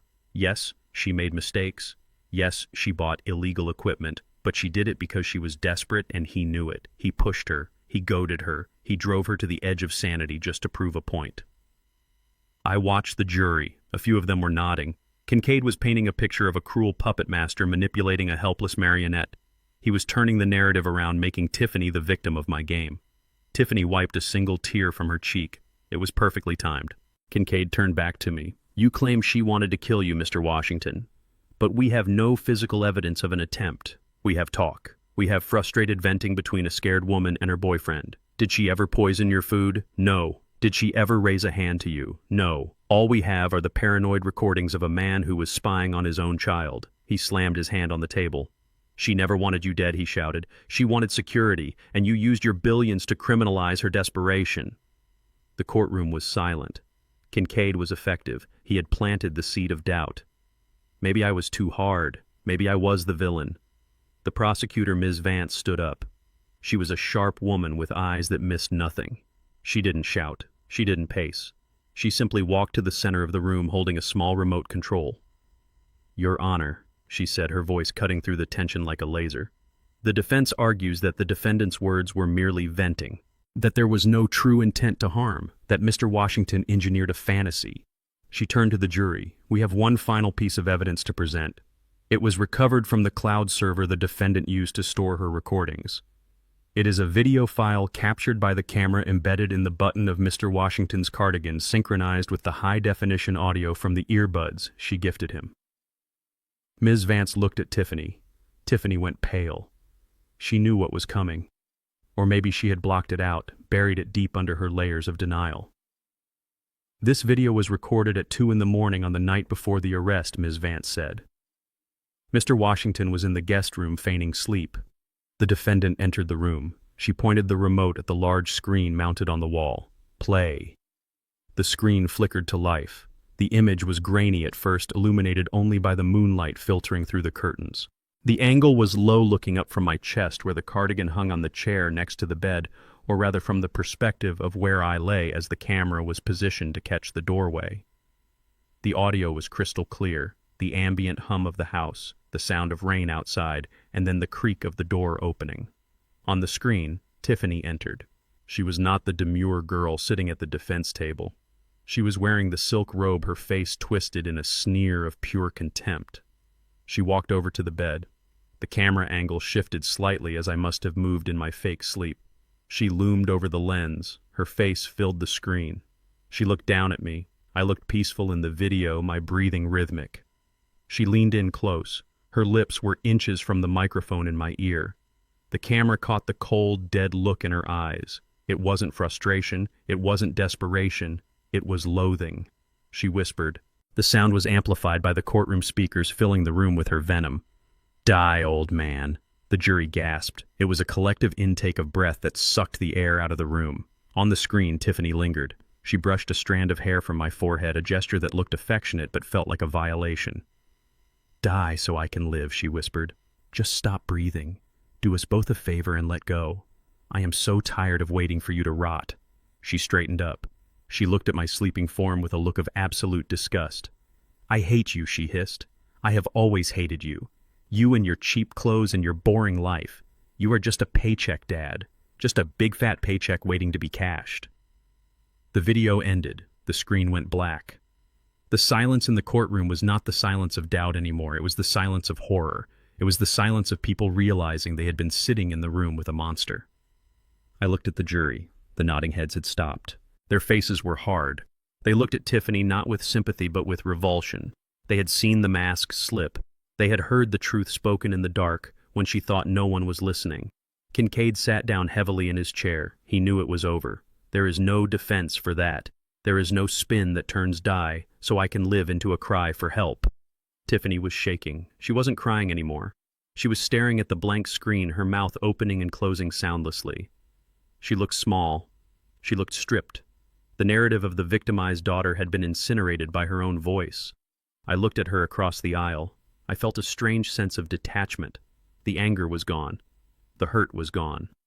All that was left was the cold clarity of the verdict. Ms. Vance turned to the jury. The prosecution rests. The judge called for a recess, but nobody moved. The air was thick with the residue of that whisper. I stood up and buttoned my jacket. I walked past the defense table on my way out. Tiffany looked up at me. Her eyes were wild, panicked. "Dad," she whispered. I didn't stop. I didn't slow down. I walked right past her, my footsteps echoing on the marble floor. I wasn't her father anymore. I was the man who had survived her. As I pushed open the heavy doors of the courtroom and stepped out into the hallway, the heavy weight I had been carrying for months finally lifted. The trap hadn't just worked. It had revealed the truth so completely that there was no place left for her to hide. I walked to the window and looked out at the city. The sun was shining.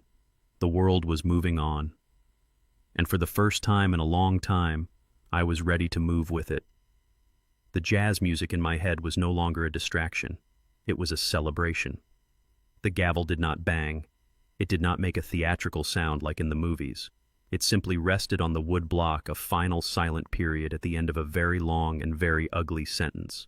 The judge, a federal appointee with eyes that had seen too much human darkness, looked over the top of his reading glasses at the woman standing at the defense table. Tiffany was trembling. It was a full-body vibration that rattled the chains around her waist. She was holding her breath, holding on to the last shred of a delusion that somehow, someway she was going to wake up in her condo with a headache and a hangover, and this would all be a bad dream. The judge cleared his throat. The sound was dry, like paper tearing. "Tiffany Washington," he said, his voice filling the cavernous room without the need for a microphone. "You stand before this court convicted of conspiracy to commit murder in the first degree. You have been found guilty of federal wire fraud, and perhaps most egregiously you have been convicted under the Economic Espionage Act for the unauthorized recording and transmission of classified defense contractor communications." Tiffany made a sound, a small high-pitched squeak. "Like a mouse being stepped on." The judge continued, relentless as a glacier. "You viewed your father not as a human being but as a resource to be mined. When he did not expire fast enough for your debts, you decided to accelerate the process. You bought poison. You forged documents. You engaged in a campaign of psychological torture against a man who had provided you with a life of privilege." He paused, letting the weight of the words settle on her shoulders. "This court finds no mitigating factors. There is no remorse here, only regret that you were caught. Therefore, it is the judgment of this court that you be remanded to the custody of the Federal Bureau of Prisons for a term of 300 months. 25 years. Without the possibility of parole. 25 years. The words hung in the air, sucking the oxygen out of the room. Tiffany's knees buckled. Her attorney, Mr. Kincaid, grabbed her elbow to hold her up, but she was dead weight. She wasn't fainting. She was collapsing under the physics of her own actions. 25 years. She was 32. She would be an old woman when she saw the sky without a grid of steel wire over it. Her youth, her beauty, her future, it was all gone, incinerated by her greed. The judge banged the gavel then. A sharp final crack. Court is adjourned. 2 U.S. Marshals moved in. They were big men, efficient and emotionless. They did not handle her gently. They grabbed her arms, pulling her upright. They spun her around. The sound of the handcuffs ratcheting shut was loud in the silent room. Click, click, click. It was the sound of a door locking, a door that would not open again for a quarter of a century. Tiffany looked up. She looked past the marshals. She looked past the prosecutor gathering her files. She looked past the empty jury box. She looked at me. Her face was a ruin. The arrogance was gone. The entitlement was gone. All that was left was a naked, terrified child who realized too late that the monsters under the bed were real, and she was one of them. "Dad," she mouthed. No sound came out, just the shape of the word, Dad. Her eyes were wide, pleading. They were begging me to do something, to stand up, to use my millions, to call a senator, to fix it. She wanted the fixer. She wanted the man who had bailed her out of every mistake she had ever made since she was 16. She wanted the safety net. I looked at her. I sat perfectly still in my chair, my hands resting on my cane, the cane I didn't need but carried as a reminder. I looked at the tears streaming down her face. I looked at the way her lip trembled. I felt a ghost of an old instinct. The instinct to protect. The instinct to say, "It's okay, baby, I will handle it." It was a muscle memory born of 30 years of parenting. But then I remembered the video. I remembered the whisper in the dark. "Die, old man." I remembered the shovel hitting the dirt in the rain. I remembered the purchase order for the fentanyl patches. The instinct died. It withered and turned to ash in my chest. I did not smile. I did not frown. I simply stood up. I smoothed the front of my charcoal suit jacket. I reached up to my neck. I felt the silk knot of my tie. It was a Windsor knot, perfect and tight. I adjusted it slightly, centering it against my collar. It was a small motion, a mundane motion. The motion of a man getting ready to go to work. The motion of a man moving on. I dropped my hands to my sides. I looked her in the eye one last time, and then I turned my back. I heard her scream then. It wasn't a word. It was a raw animal sound of despair. It was the sound of a soul realizing it has been abandoned. "Dad," she screamed, her voice tearing. "Dad, look at me. Dad, please." I heard the scuffle of feet as the marshals dragged her toward the side door. I heard the clinking of the chains. I heard the heavy steel door open and slam shut, cutting off her voice as if someone had pulled a plug. Silence rushed back into the courtroom. Sterling was standing next to me. He didn't say anything. He just handed me my hat. I took it and placed it on my head. "Let us go, Alex," I said. "The air in here is stale." We walked out of the courthouse. We walked down the marble steps into the bright, blinding afternoon sun. The city was alive. Cars honked. People shouted. The world was spinning, turning indifferent to the tragedy that had just played out inside. But the punishment did not end with the prison sentence. The prison sentence was just the beginning. As we walked toward the car, my phone buzzed. It was a notification from Marcus. He had been handling the civil side of things, the asset forfeiture and the restitution. I opened the email. It was a spreadsheet. A ledger of destruction. Tiffany owed money. She owed the loan sharks. She owed the credit card companies. She owed the court for the legal fees. And because of the federal conviction under the Economic Espionage Act, the government had invoked the forfeiture clause. Everything she owned was gone. Her condo in the city, the one she bragged about, seized to pay the restitution to Vertex Solutions for the security breach. Her Mercedes, the one she leased to look rich, repossessed. Her designer clothes, her jewelry, her electronics, all of it was being auctioned off by the Marshal Service to pay her debts. She was going into prison with nothing. And when she came out in 25 years, she would have less than nothing. She would have a bill waiting for her that she could never pay. I scrolled down the list. I saw the items that used to define her. The Louis Vuitton bags, the red-bottom shoes, the gold iPhone. They were just line items now, inventory numbers. Trash to be sold for pennies on the dollar. She had wanted my life. She had wanted my fortune. She had tried to steal the foundation I had built. Instead, she had lost her own foundation. She had dug a hole looking for gold, and she had fallen into it, and the earth had closed over her head. I put the phone away. I didn't feel happy. Happiness is the wrong word. I felt balanced. The scales had tipped wildly for years, weighed down by her greed and my blindness. Now they were level. Sterling opened the car door for me. "Where to, Booker?" he asked.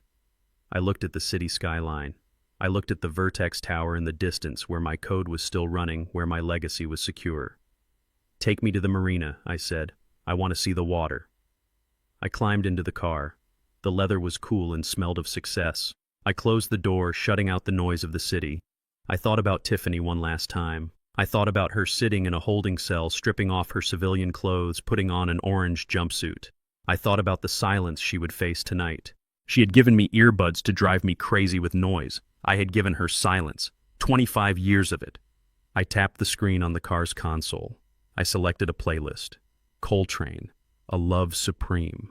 The saxophone filled the cabin, rich and complex and beautiful.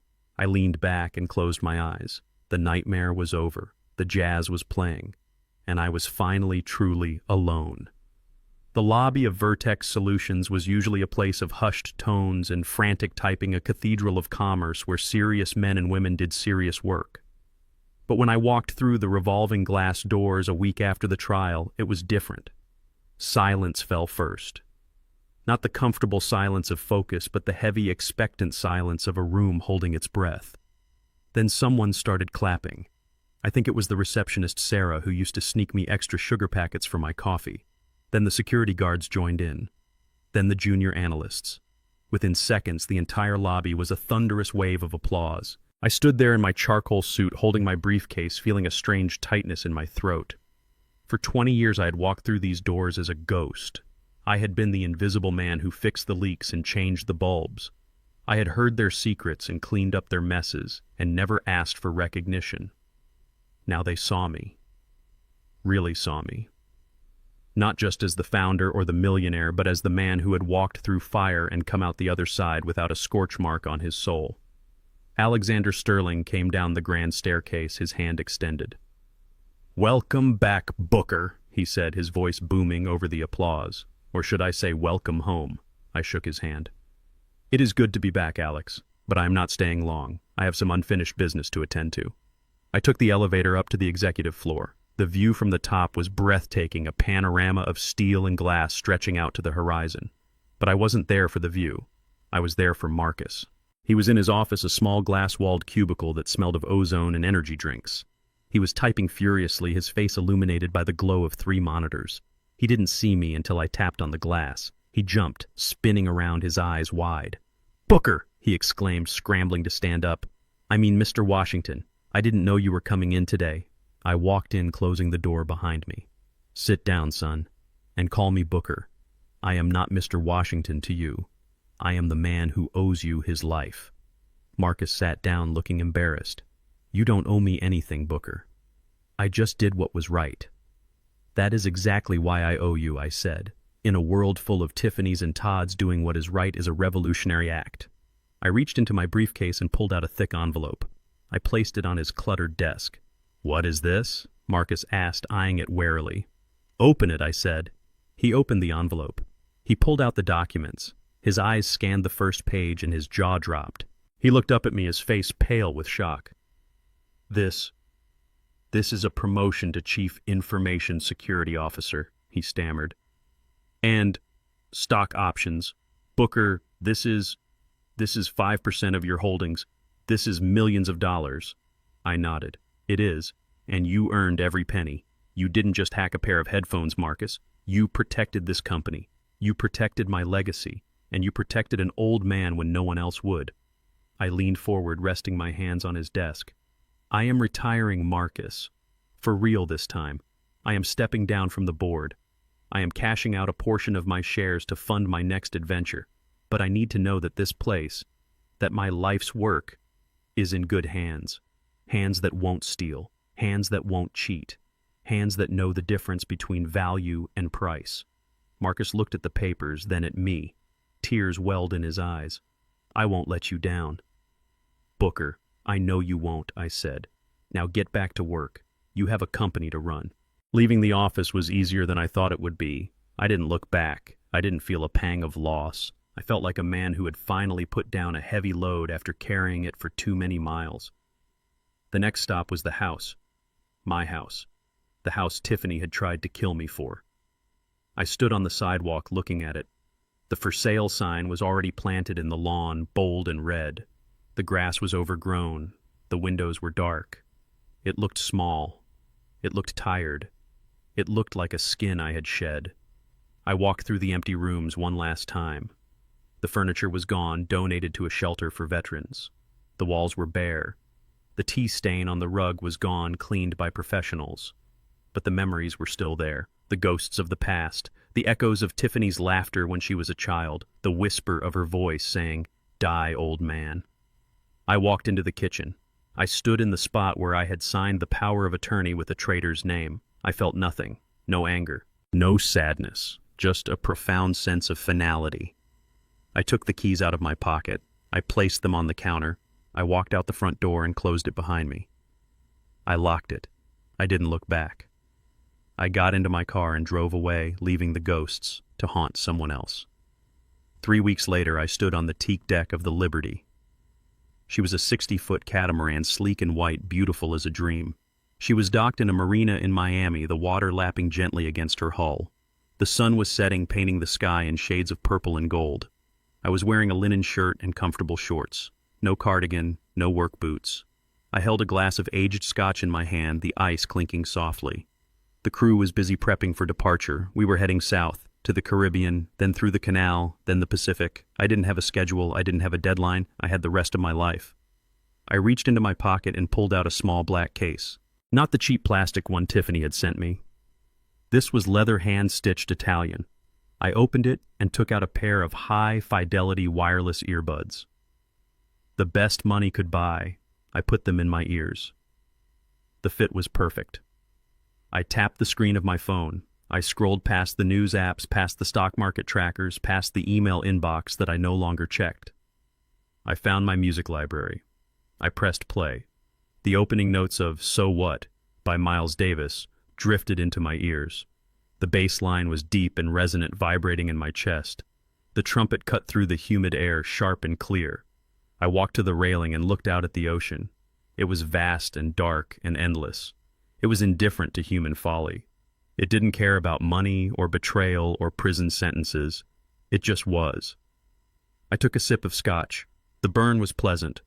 I thought about Tiffany sitting in her cell right now. I wondered if she was looking at a wall.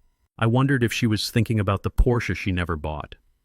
I wondered if she finally understood that the hole she dug was never about the treasure. I closed my eyes and let the music wash over me. I let the salt air fill my lungs. For 75 years, I had been running. Running from poverty. Running from prejudice. Running from the expectations of others. I had built a fortress to keep the world out, but I had trapped myself inside. Now the walls were down. The fortress was sold. The enemy was defeated. I was not Booker the janitor. I was not Booker the victim. I was Booker T. Washington, sailor, explorer, free man. The engines of the Liberty roared to life, a low, powerful rumble that vibrated through the deck plates. The lines were cast off. The gap between the boat and the dock widened. I watched the land recede. I watched the city lights twinkle and fade. I watched the last tether to my old life snap and fall into the water. I turned my face to the wind. I smiled. Blood makes you related, but loyalty makes you family.